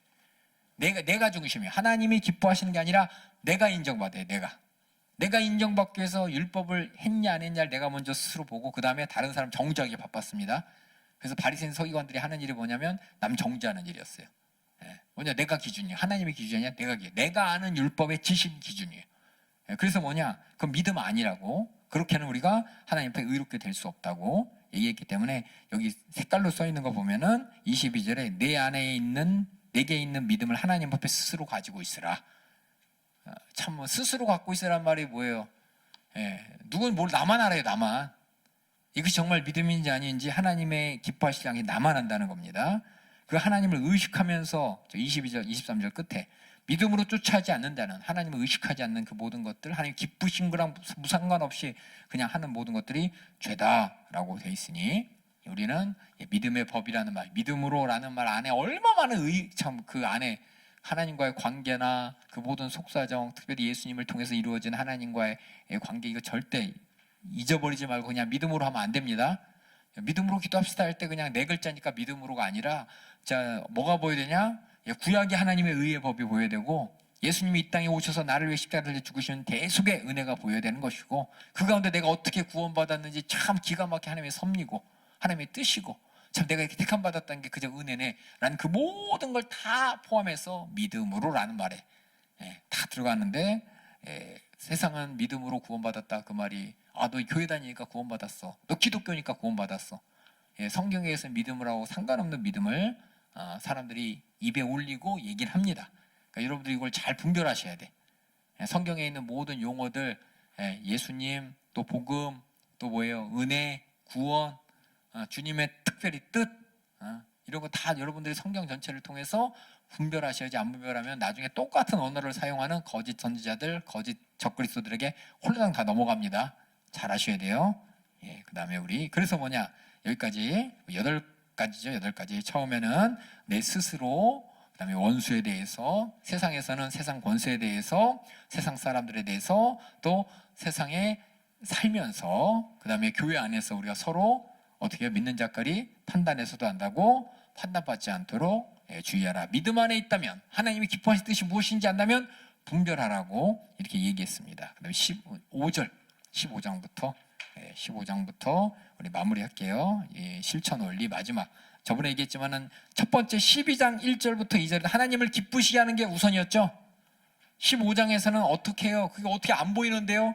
보였잖아. 예수님이 직접 오셔서 보여주셨잖아. 그 얘기입니다. 우리 15장 1절부터 우리 강한 자가 마땅히 연약한 자의 약점을 담당하고 자기를 기쁘게 하지 아니할 것이라. 우리 각 사람이 이웃을 기쁘게 하되 선을 이루고 덕을 세우도록 할지니라. 이웃을 기쁘게 한다는 게 저 사람의 정욕을 만족시켜주는 게 아닙니다. 저 사람의 영혼이 기쁘게 정혼이 잘 되는 겁니다. 그렇죠? 하나님을 기쁘시게 이웃을 기쁘시게 하나님을 사랑하고 이웃을 사랑하는 것이 정욕적인 사랑이 아니라 하나님의 뜻이 저 사람에게 이루어지도록 다시 말해서 하나님이 보실 때 저 사람이 힘이 좋았다 할 수 있도록 그 영혼이죠. 하나님과의 관계 가운데 저 사람이 기뻐할 수 있도록 내가 해야죠. 그래서 이웃을 기쁘게, 그 말은 하나님의 관계 가운데 저 사람이 하나님과 함께 기뻐할 수 있는 게 이웃을 기쁘게 해요. 그 다음 읽어주세요. 그리스도께서 자기를 기쁘게 하지 아니하셨나니 기록된 바 주를 비방하는 자들의 비방이 내게 미쳤나이다 함과 같으니라. 무엇이든지 전에 기록한 바는 우리의 교훈을 위하여 기록된 것이니 우리로 하여금 인내로 또는 성경의 안위로 소망을 가지게 함이니라. 이제 인내와 안위의 하나님이 너희로 그리스도 예수를 본받아 서로 뜻이 같게 하여 주사 한 마음과 한 입으로 하나님 곧 우리 주 예수 그리스도의 아버지께 영광을 돌리게 하려 하노라. 이러므로 그리스도께서 우리를 받아 하나님께 영광을 돌리심과 같이 너희도 서로 받으라. 내가 말하노니 그리스도께서 하나님의 진실하심을 위하여 할례의 수종자가 되셨으니 이는 조상들에게 주신 약속들을 견고케 하시고 이방인으로 그 긍휼하심을 인하여 하나님께 영광을 돌리게 하려 하심이라. 기록된 바 이러므로 내가 열방 중에서 주께 감사하고 주의 이름을 찬송하리로다 함과 같으니라. 또 가로되 열방들아 주의 백성과 함께 즐거워하라 하였으며 또 모든 열방들아 주를 찬양하며 모든 백성들아 저를 찬송하라 하였으며 또 이사야가 가로되 이새의 뿌리 곧 열방을 다스리기 위하여 일어나시는 이가 있으리니 열방이 그에게 소망을 두리라 하였느니라. 소망의 하나님이 모든 기쁨과 평강을 믿음 안에서 너희에게 충만케 하사 성령의 능력으로 소망이 넘치게 하시기를 원하노라. 여기 보면 뭐냐, 15장 1절이 예수님의 어떤 사건이에요? 마땅히 연약한 자의 약점을 담당하고 자기를 기쁘게 하지 아니했다. 바로 예수님의 고난과 죽음이죠. 그것을 살펴보면서 우리가 그렇게 해야 된다는 거예요. 그래서 이웃을 기쁘시게, 예수님께서 자기를 기쁘게 하지 않으셨듯이 또 예수님을 본받아서 서로 뜻을 같이, 또 예수님처럼 하나님께 영광 올려드리신 것 같이. 하나님께 영광을 예수님께서 어떻게 올려드렸죠? 하나님께서 올려드린 하나님의 영광은 뭡니까? 수많은 사람들을 구원한 거잖아요. 그렇죠? 마찬가지로 우리도 뭐냐, 세상의 수많은 사람들이 하나님을 만날 수 있도록, 그래서 세상의 수많은 열방들이 그 사람들이 하나님을 찬양할 수 있도록, 그게 뭐냐, 예수 믿는 사람의 실천 원리. 우리가 어디 가서 말하든 듣든 저 사람 영혼이 정말 하나님 만나서 회개하고 예수 그리스도 대속의 은혜로 구원받기를 원하는, 그래서 구원받을 수 있게 하는 것이 뭐냐, 우리 어디 가서 말을 하고 행동하고 또 세상에 살고 교회에 살고 모든 것이 그 기준으로. 그래서 첫 번째는 하나님을 기쁘시게, 두 번째는 예수님처럼 어떻게 해요? 예수님의 생애를 재현하는 거죠. 예수님의 생애가 어떤 생애였냐? 우리와 하나님 사이에 뭐예요? 우리가 하나님 앞으로 돌아갈 수 있는 길을 열어주셨잖아요.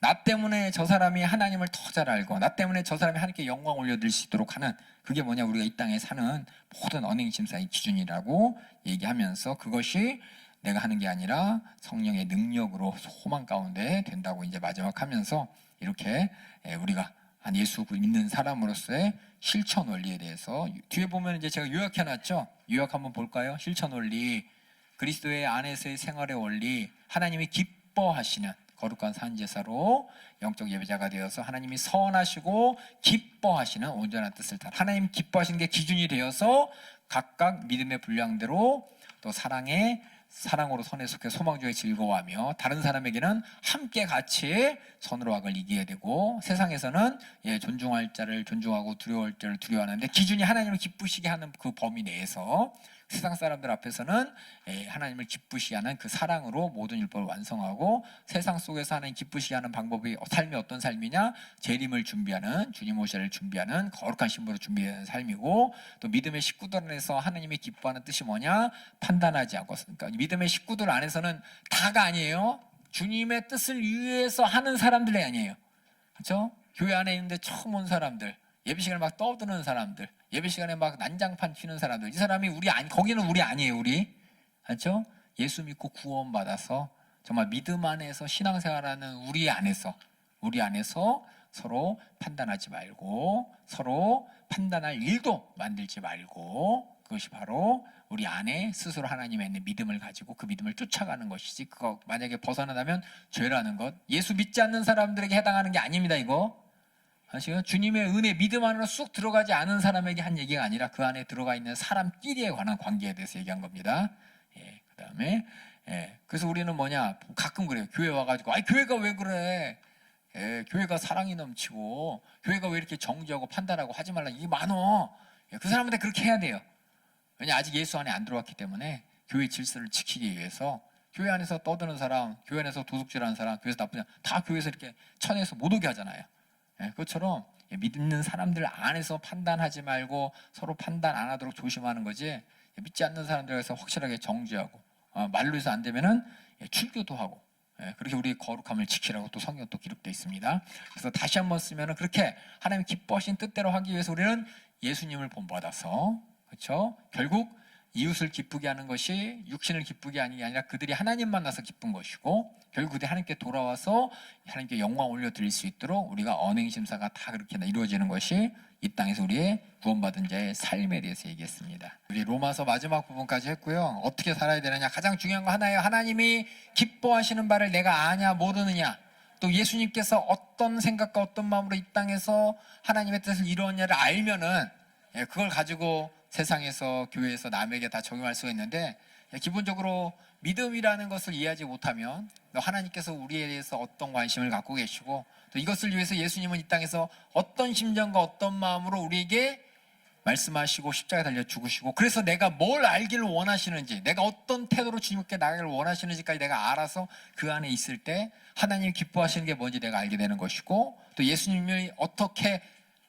사람을 기쁘게 하고 하나님께 영광 올려드리는지를 알고 내가 따라갈 수가 있지, 그냥 아무것도 없이 그냥 예수님이 하라는 거 하는 거 똑같이, 그냥 예수님이 목수였으니까 나도 목수하고, 예수님께서 배 타고 왔으니까 나도 배 타고, 겉모습만 이렇게 따라가는 게 아니라 예수님의 속마음까지 따라가고, 또 그렇게 하시는 분이 성령님이세요. 그래서 성령 충만해야 되는 이유가, 그 성령의 능력으로만 가능한 이유가, 성령이 참 이게 하나님의 심정과 마음을 우리에게 성령으로 하나님이 우리 주시기 때문에, 하나님이 기뻐하시는 게 뭔지, 하나님이 기뻐하시는 게 뭔지 내 안에서 누가 가르쳐주지 않아도 알 수 있는 게, 이게 바로 성령께서 우리 안에 계시다는 증거인 것이고, 성령의 은사로, 성령 충만으로 그렇게 살아야 돼요, 우리. 왜냐하면 날마다 세상은 변해가서 알지 못하던 죄악이 생기고, 알지 못하는 용어가 생기고, 알지 못하는 사건들이 생기는데, 그게 진짜 하나님이 기뻐하실 일이 이건가 아닌가, 이게 헷갈리거든요. 과거에 없었기 때문에. 과거에 경험이 없는데 새로운 경험을 할 때 이게 하나님의 뜻인지 아닌지 분별하지 못할 때, 내 안에서, 이거 말로 뭐 이론이 아니라 성령께서 내 안에서 하나님의 뜻을 깨닫게 하시기 때문에, 그래서 우리는 성령 충만해야 안 속아요. 안 속고 이렇게 할 수 있습니다. 그래서 저도 마찬가지고 여러분도 마찬가지고, 성령 충만함으로 성령의 뜻대로 날마다 하나님을 기쁘시게 하는 신앙생활 이뤄가길 주님의 이름으로 부탁드리겠습니다. 이제 마지막으로 마무리. 이제 서론에서 바울이 로마 교회에게 제가 플러팅했다 그랬죠?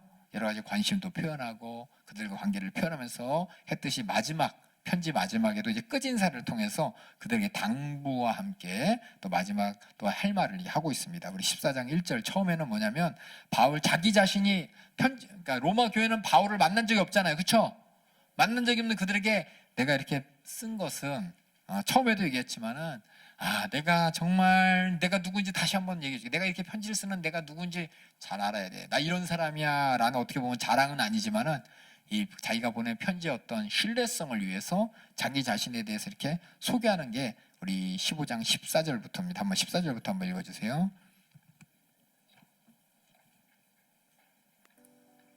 내 형제들아, 너희가 스스로 선함이 가득하고 모든 지식이 차서 능히 서로 권하는 자임을 나도 확신하노라. 플러팅하는 거죠, 그렇죠? 너희 참 선해, 지식도 많어, 그렇죠? 서로 이렇게 권하면서 참 하나님 뜻 이루어가는 거 알아, 이렇게 플러팅하고. 15절에 읽어주세요. 그러나 내가 너희로 다시 생각나게 하려고. 뭘 다시 생각나게 하려고? 복음에 대해서. 내가 맨 처음에 서론에서 내가 갖고 있는 복음 너에게 다시 전해주고 싶었다.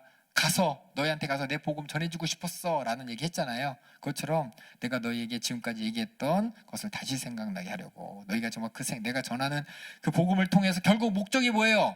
교회 안에, 그렇죠? 갈등이 있다 그랬죠?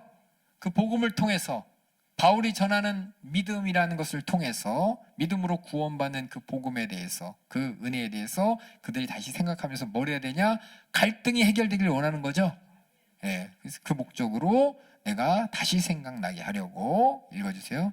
너희로 다시 생각나게 하려고 하나님께서 내게 주신 은혜를 인하여 더욱 담대히 대강 너희에게 썼노니 이 은혜는 곧 이 은혜는 우리 1장에서는 로마서에서는 이 복음은 하고 설명했잖아요. 그렇죠?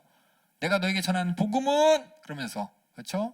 예, 하나님 선지자로 말미암는 것이고 또 다윗의 혈통에 난 육신에 난 그 예수에 대한 것이고 부활로서 그렇죠? 하나님의 아들임을 나타낸 그 예수 그리스도에 대한 복음을 내가 너에게 전하기를 원하노라 한 것처럼 이제 뭐냐? 내가 너에게 은혜를 전하기를 원해. 그 이 은혜가 어떤 은혜냐? 예, 아까는 복음이었죠? 복음 안에 그걸 통해서 우리가 어떤 은혜인지 깨달았잖아요. 그렇죠? 그 은혜는 어떤 은혜냐? 읽어주세요. 자기가 갖고 있는 은혜. 내이 대강 너희에게 썼노니 이 은혜는 곧 나로 이방인을 위하여 그리스도 예수의 일꾼이 되어 하나님의 복음의 제사장 직분을 하게 하사 이방인을 제물로 드리는 그것이 성령 안에서 거룩하게 되어 받으심직하게 하려 하심이라. 그러므로 내가 그리스도 예수 안에서 하나님의 일에 대하여 자랑하는 것이 있거니와 그리스도께서 이방인들을 순종케 하기 위하여 나로 말미암아 말과 일이며 표적과 기사의 능력이며 성령의 능력으로 역사하신 것 외에는 내가 감히 말하지 아니하노라. 은혜로 말미암아 내가 이렇게 하나님께 쓰임 받았던 사람이야 라고 얘기하는 거예요. 나 이런 사람이라서 너에게 편지를 쓴 거야 라고 설명하는 거죠. 19절도 읽어주세요. 이 일로 인하여 내가 예루살렘으로부터 두루 행하여 일루리곤까지 그리스도의 복음을 편만하게 전하였노라.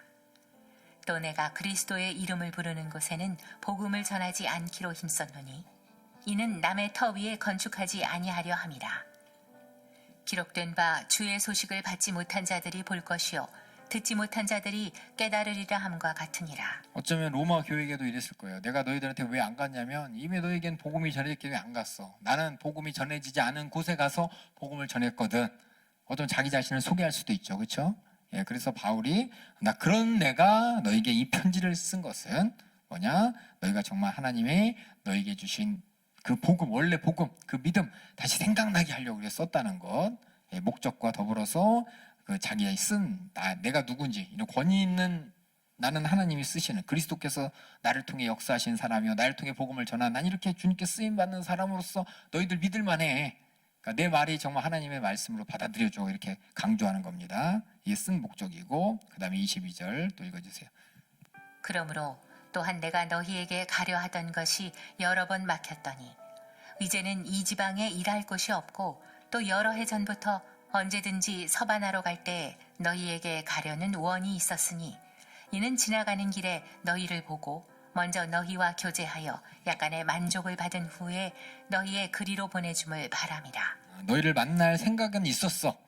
너희와 함께 이렇게 서바나까지 스페인까지 복음 전하니 너희와 함께 일을 하고 싶었었는데 참 못했네. 그래서 관계를 설명하고 그 다음에 지금 바울이 지금 나는 이런 상황이야 하면서 지금 자기 상황 설명합니다. 25절부터 읽어주세요. 그러나 이제는 내가 성도를 섬기는 일로 예루살렘에 가노니 이는 마게도냐와 아가야 사람들이 예루살렘 성도 중 가난한 자들을 위하여 기쁘게 얼마를 동정하였습니다. 저희가 기뻐서 하였거니와 또한 저희는 그들에게 빚진 자니 만일 이방인들이 그들의 신령한 것을 나눠 가졌으면 육신의 것으로 그들을 섬기는 것이 마땅하니라. 1번, 2번 이렇게 했었죠. 저희가 기뻐하거냐 누가 기뻐했냐 마게도냐와 아가야 사람들이 기뻐했다는 겁니다. 또한 마게도냐 아가야 사람들이 예루살렘 성도들에게 빚졌다 그랬어요. 뭘 빚졌냐? 이방인들이 그들의 이게 이제 예루살렘이죠. 예루살렘의 성도들에게 신령한 것을 나눠 가졌으면 육신의 것으로 그들을 섬기는 것이 마땅하니라. 그래서 이 대명사 저희 그들 요 나오시게 이게 이제 마게도냐 아가야 사람들 연보하는 사람과 또 연보를 받을 예루살렘의 사람들에 대한 관계를 이렇게 제가 한번 써봤습니다. 혹시 헷갈릴까봐 썼어요. 그 다음에 28절 또 읽어주세요. 그러므로 내가 이 일을 마치고 이 열매를 저희에게 확증한 후에 너희에게를 지나 서바나로 가리라. 내가 너희에게 나갈 때에 그리스도의 충만한 축복을 가지고 갈 줄을 아노라. 형제들아, 내가 우리 주 예수 그리스도로 말미암고 성령의 사랑으로 말미암아 너희를 권하노니 너희 기도에 나와 힘을 같이하여 나를 위하여 하나님께 빌어 나로 유대에 순종치 아니하는 자들에게서 구원을 받게 하고 또 예루살렘에 대한 나의 섬기는 일을 성도들이 받음직하게 하고 나로 하나님의 뜻을 좇아 기쁨으로 너희에게 나아가 너희와 함께 편히 쉬게 하라. 평강의 하나님께서 너희 모든 사람과 함께 계실지어다. 아멘. 어떻게 보면 여기서 편지 끝이죠. 글을 쓴 이유와 목적이 다 끝나고 이제 마지막으로 당부하고 인사가 있어요. 인사는 뭐냐면 야 여기 있는 나 누구누구한테 안부 전해줘 라는 게 있고 또 나랑 같이 있는 동역자라는 사람이 이 사람들 너희들한테 안부 전해주래. 이 두 얘기가 되게 많아요. 이게 뭐냐 사람이 되게 많아. 그 말은 뭐냐면 로마에 바울이 가진 않았어도 로마 사람들 많이 알고 있었다는 겁니다. 그가 이제 바울이 여러 군데서 사역하면서 로마에서 어떻게 보면 쫓겨났던 그 황제 때문에 추방당했던 많은 로마 그리스도인들을 만나기도 했었고 그 소식을 들었었고 그러니까 로마 그런 교회 있었어가 아니라 로마 교회에서 너무 잘 알고 있었어요. 바울이 직접 가서 개척하고 가서 복음을 전하지는 않았지만 거기 있던 많은 사람과 교제했고 그 사람들이 다 이제 그 황제가 죽으니까 쫙 다 로마로 되돌아갔죠. 되돌아간 그들에게 근데 그들의 소식을 들었는데 거기에 돌아간 다음에 그들에게 분쟁이 있다는 얘기를 듣고서 바울이 안타까운 마음에 주님의 심정을 담아 편지를 썼기 때문에 거기 많은 사람을 알고 있었다 그럽니다. 그래서 당부, 인사 한번 16절부터 얼마나 많은 사람을 알고 있었는지 한번 살펴보도록 하겠습니다. 쭉 읽어보겠습니다. 내가 갱그리아 교회의 일꾼으로 있는 우리 자매 베베를 너희에게 천거하노니 너희가 주 안에서 성도들의 합당한 예절로 그를 영접하고 무엇이든지 그에게 소용되는 바를 도와줄지니 이는 그가 여러 사람과 나의 보호자가 되었음이니라. 너희가 그리스도 예수 안에서 나의 동역자들인 브리스가와 아굴라에게 문안하라. 여기 전부 다 몇 명 나오나 한번 쉬어볼까요? 여러분 한번 나중에 몇 명인지 알려주세요. 브리스와 아굴라 2명 나왔어요. 그다음 계속 읽어주세요. 저희는 내 목숨을 위하여 자기의 목이라도 내어놓았나니 나뿐 아니라 이방인의 모든 교회도 저희에게 감사하느니라. 또 저의 교회에게도 문안하라. 나의 사랑하는 에베네도에게 문안하라. 저는 아시아에서 그리스도께 처음 익은 열매니라. 너희를 위하여 많이 수고한 마리아에게 문안하라. 내 친척이요 나와 함께 갇혔던 안드로니고와 유니아에게 문안하라. 저희는 사도에게 유명히 여김을 받고 또한 나보다 먼저 그리스도 안에 있는 자라. 또 주 안에서 내 사랑하는 암블리아에게 문안하라.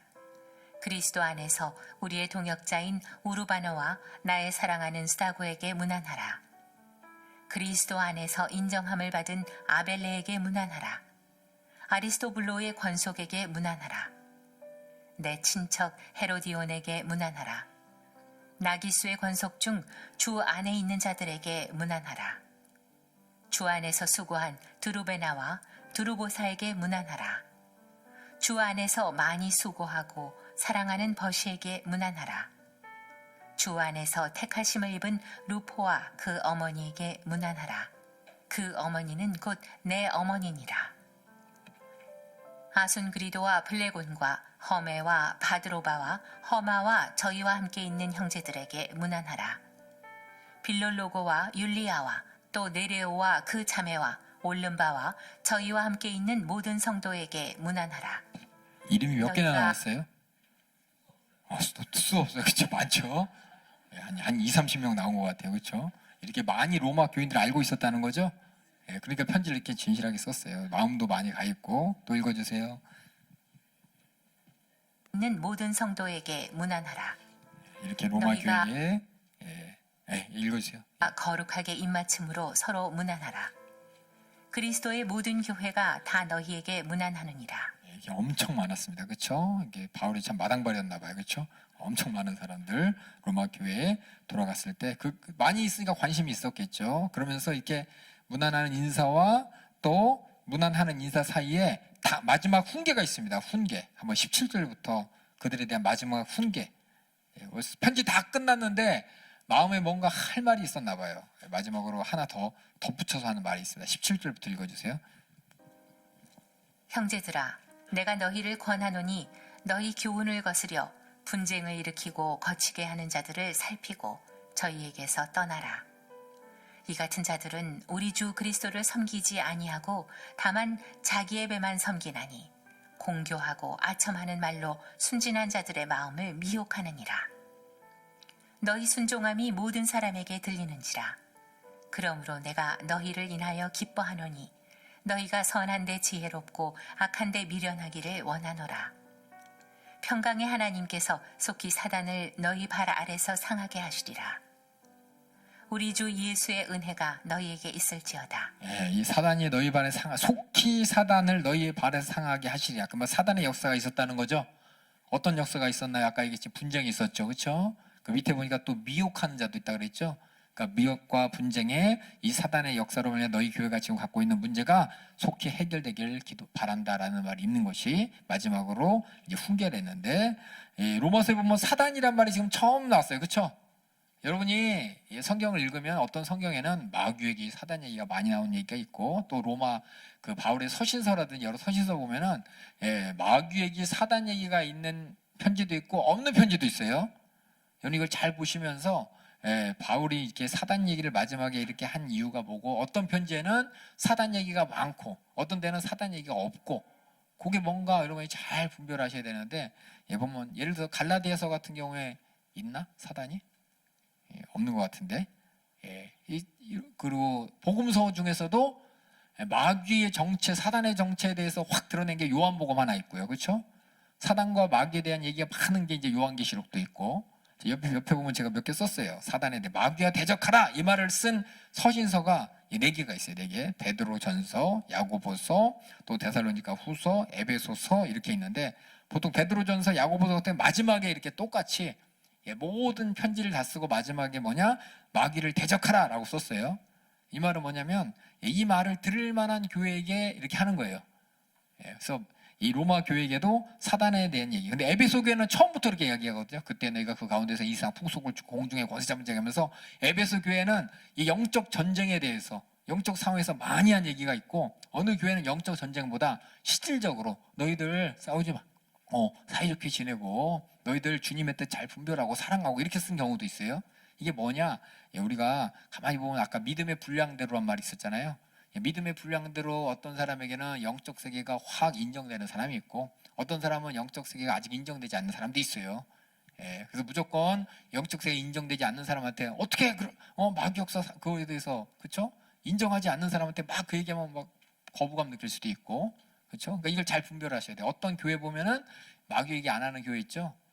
그 교회가 잘못된 교회라고 하나님께서 말씀하신 건 아니에요. 그 믿음의 분량이 그렇게 됐기 때문인 것이고, 우리 교회는 사단 마귀 역사에 대해서 옛날부터, 그렇죠? 다 듣고 영적 세계에 대해서 들을 만한 그런 믿음의 분량이 있기 때문에 이런 얘기를 하는 거라는 걸 아시면서, 여러분들이 정말 이 사단에서 마귀에 대해서 그냥 누구나 다 알아야 돼요. 근데 그 믿음의 분량에 따라서 어느 사람에게는 정말 실질적으로 받아들인 사람이 있고 받아들이지 않는 사람도 있을 때, 그럼 우리의 복음 전할 때, 또 우리가 맞는 믿음을 전할 때 어떻게 전해야 되는지 잘 지혜롭게 사용하시기 바랍니다.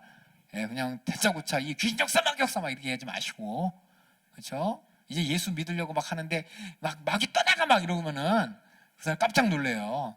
그러니까 그런 믿음의 역사가, 또 그런 사단의 역사라든지 영적 세계에 대해서 아는 분량이 있냐 없냐 이걸 잘 구분하시면서, 이 로마 교회에게 이제 맨 마지막에, 그렇죠?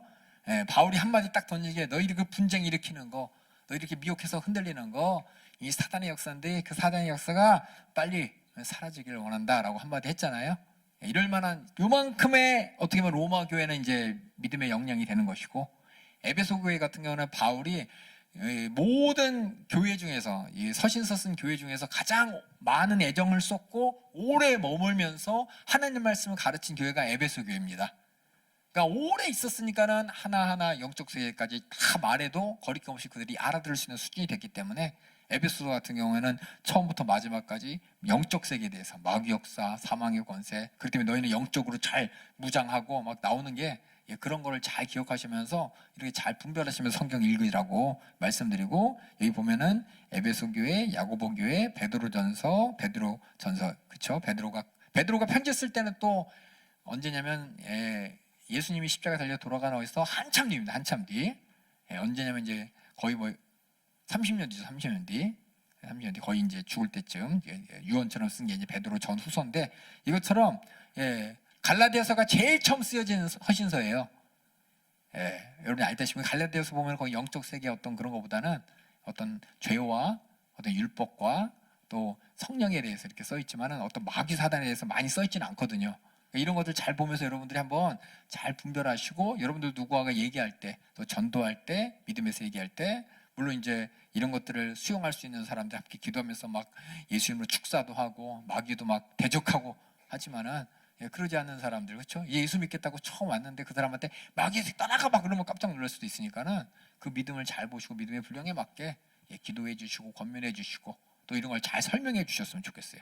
그래서 어떤 사람들은 잘 모르니까 와가지고 뭔지 모르지만 교회 왔더니 막 마귀에 가니까 오 이러다가 그냥 이상한 교회 아니야 그러고 나가는 사람도 있고 제대로 설명해 주는 사람도 없고 그러니까 여러분들이 잘 설명해 주셨으면 감사하겠습니다. 결국 뭐냐면 이 영적 세계라는 것이 어떤 사람에게는 막 처음부터 확 받아들이는 사람이 있겠지만은 예수 믿고 구원받고 죄에 대해서 알고 하나님의 은혜에 대해서 알고 그래서 우리가 죄가 어디서 오는지 알게 되고 마귀 역사, 귀신의 역사를 이제 실질적으로 영적 세계를 이제 체험하게 되면 그 다음에 이제 대적할 수 있게 되기 때문에 여러분들도 이렇게 잘 알고 예수님이 저희 마가복음 16장에 한번 볼까?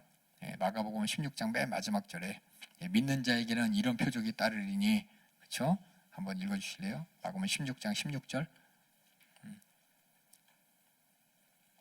마가복음 16절 믿는 자들에게는 믿고 침례를 받는 17절 읽어볼까? 우리 민선이가 읽어주세요. 믿는 자들에게 이런 표적이 따르니 곧 너희가 내 이름으로 귀신 얘기 나오죠? 근데 사단 마귀 얘기는 안 나와 그렇죠? 여러분 잘 보시면서 예수님이 그때 얘기하셨어 그렇죠? 귀신에 대한 얘기했고 근데 요한복음에 가면 막 사단 얘기 마귀 얘기 예수님이 했다고 하잖아요 그렇죠? 이런 걸 여러분이 잘 보시면서 요한복음 언제 쓰여졌냐? 이 마가복음은 예수님이 돌아가시고 나서 30년 뒤에 쓰여진 것이고 요한복음은 예수님이 돌아가시고 승천하신 게 60년 뒤에 쓰여진 거예요. 그러니까 30년 뒤에 쓰여진 마가복음과 60년 뒤에 쓰여진 요한복음을 보면서 그것을 읽고 있는 성도들의 믿음의 수준이 어느 정도였나 한번 잘 보시면은 예수 믿는다고 한 번에 막 다 보이는 게 아니라 예수 믿고 이제 60년쯤 됐을 때 이제 영적 세계에 대해서 이제 확실하게 하나님 말씀이 모든 예수 믿는 사람이 이제 분별할 수 있게 된 거죠. 분별할 수 있으니까 사단 얘기도 하고 마귀 얘기도 하고 마귀 정체도 얘기하고 근데 요한계시록을 통해서 그 영적 세계에 대한 심판에 대해서 무섭게 얘기하고 하는 것처럼 여러분이 제가 이 얘기 뭐냐면 이 사단 마귀 이런 얘기들을 할 때는 좀 믿음의 수준에 맞춰서 여러분들이 이해하시고 또 잘 전해주셔야지 안 그러면 그 사람이 이제 오해할 수가 있어요. 아직 그 믿음의 분량이 안 되기 때문에 그리고 믿음의 분량이 안 되는 사람들이 왜 그거 몰라라고 핀잔해서도 이상한 거고 그렇죠? 너네 교회는 그런 얘기 안 해서 전에 있는 교회는 우리 교회는 그런 얘기 하는데 라면 할 것도 없고 그 교회를 막 무시하거나 막 어떤 그 사람이 여태까지 신앙생활 한 거에 대해서 무시하는 발언 하지 마시고 이렇게 우리가 믿음의 분량에 따라서 이렇게 마귀, 사단의 역사, 영적 세계에 대해서 이렇게 분별을 하실 수 있는 여러분 되길 바라겠습니다. 그래서 이게 이렇게 사단에 대한 얘기가 처음 나와. 사단의 말미암아 너희가 지금 분쟁하는 것이고 미혹당해서 지금 이렇게 교회가 어지러운데 그 문제가 해결되기를 바란다라고 바울이 마지막에 얘기했고요. 그 다음에 또 읽어주세요. 마지막 당부. 이번에 무난하노라 하는 거. 읽으세요. 자 디모데와 나의 친척 누기오와 야손과 소시바더가 너희에게 문안하느니라. 이 편지를 대서하는 나 더디오도 주 안에서 너희에게 문안하노라. 나와 온 교회 식주인 가이오도 너희에게 문안하고 이 성의 제무 에라스도와 형제 구아도도 너희에게 문안하느니라. 없음.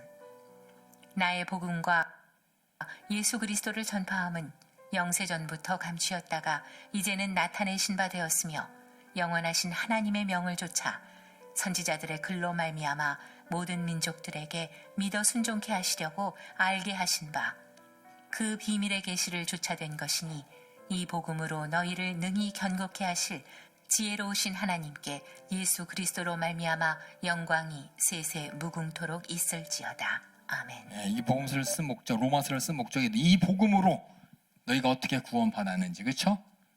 구원이 어떻게 이루어졌는지, 구원받은 자 어떻게 살아야 되는지, 그 가운데 문제는 어떻게 해결해야 되는지, 그리고 너희가 의의 법으로 구원받던 이것이 구약의 이스라엘 백성들의 과거와 현재와 미래를 통해서 이해된다는 이 모든 것들이 너희들 지금 분쟁 가고 있는, 그래서 너희들이 견고하지 않은 너희의 모든 믿음이 견고케 되기를 원한다고 이렇게 마지막으로 당부하면서 이 로마서를 끝냅니다. 그래서 로마서를 우리가 이제 크게 보면 5부분이죠.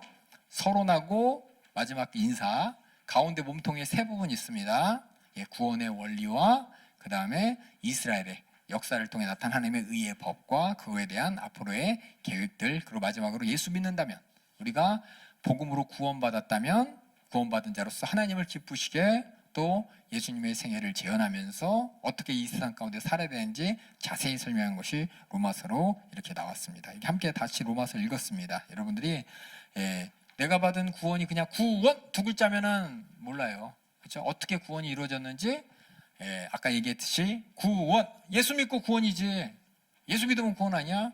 예수에 대해서도, 복음에 대해서도, 믿음에 대해서도 확실히 알아야지 내가 구원이 어떻게 이루어지, 내가 받은 구원의 가치를 알 수 있습니다. 그래서 우리가 예수 믿고 구원받았어 라고 할 때 예수님, 다시 말해 복음 믿고 구원받았어, 예수 믿고 구원받았을 때 예수님에서 잘 알아야 되는 것이고, 또 믿는다는 게 뭔지 제대로 알아야 되는 것이고, 세상 얘기 아닙니다. 성경에 나온 예로 예수를 알고 믿음을 알고 또 구원을 알아서 여러분들이 좀 하나님이 주신 은혜 절대로 뺏기지 않게 끝까지 신앙생활하는 여러분들 주님의 이름으로 축원합니다. 그래서 다시 한번 말씀드릴게요. 왜냐하면 저도 그래요. 저도 예수 믿고 구원 받았어. 참 편하잖아요, 그렇죠? 예수 믿고 구원 받아. 예수 몰라. 믿음이 뭔지 몰라. 구원이 뭔지 몰라. 성경에서 얘기하는. 그냥 내 마음대로 예수님 저 성탄절에 태어난, 말구에 태어난 그 하나님의 아들이라며 믿고, 나 교회 다니는데, 나 기독교인인데 구원, 천국 가겠지. 이게 아니죠. 그래서 여러분들 이 상황을 잘 이해하시길 다시 한번 부탁드리겠습니다. 그래서 이제 우리가 이제 복음의 이해, 구원의 이해 있잖아요. 다음에 뭐냐면 구원받은 자의 이제 신앙, 이 믿음의 이해에 대해서 나중에 히브리서 함께 읽을 거예요. 히브리서도 어려워. 이거보다 더 어려워요. 근데 이걸 바탕으로 해야 또 읽어질 수가 있어요. 그러니까 여러분들이 이게 차근차근 따라오셔서 여러분들이 하나님 말씀을 알고 하나님 말씀을 잘 전할 수 있는 여러분 되길 바라겠습니다. 예수님께서는 제자 삼으라 그랬습니다. 그렇죠? 그게 뭐냐면 내가 가서 얘기해야 돼요. 내가 가서 얘기하고 설명해 주라 그랬어요. 나는 교회 다니면 끝이지가 아니라 예수님께서는 제자 삼으라 그랬어요. 그래서 우리 저번 주 한 주도 우리 이삭학년 또 중등부 고등부 참 걱정 많이 했어요. 이게 될까? 아이들이 자기 친구들에게, 자기 동생들에게, 중학교 같은 경우는 중학교 1학년이 2학년 3학년 언니 오빠들한테 자기가 복음에 대해서, 마가복음에 대해서 이해한 걸 이렇게 전할 때 제대로 전할 수 있을까? 설명할 수 있을까? 되게 고민했는데 할 수 있더라고요. 그러니까 여러분들도 할 수 있어요. 그러니까 여러분들이 이해하는 것으로 끝이 아니라 전할 수 있는, 설명해 줄 수 있는. 그래서 요거 갖고 이렇게 같이 봐 그러면서 같이 떠듬떠듬 이렇게 찾아가면서 내가 이해한 게 설명해 주시면, 그래서 다 함께, 저는 바라는 게 우리 연세중학교 성도들이 진짜 마지막 때가 가까웠을 때 거짓 선지자들, 적그리스도에게 휙 그냥 휩쓸려고 떠내려갈까봐 속지 않고 끝까지 믿음을 지켜서 우리 다 주님 오시는 날 들림 받아야 됩니다.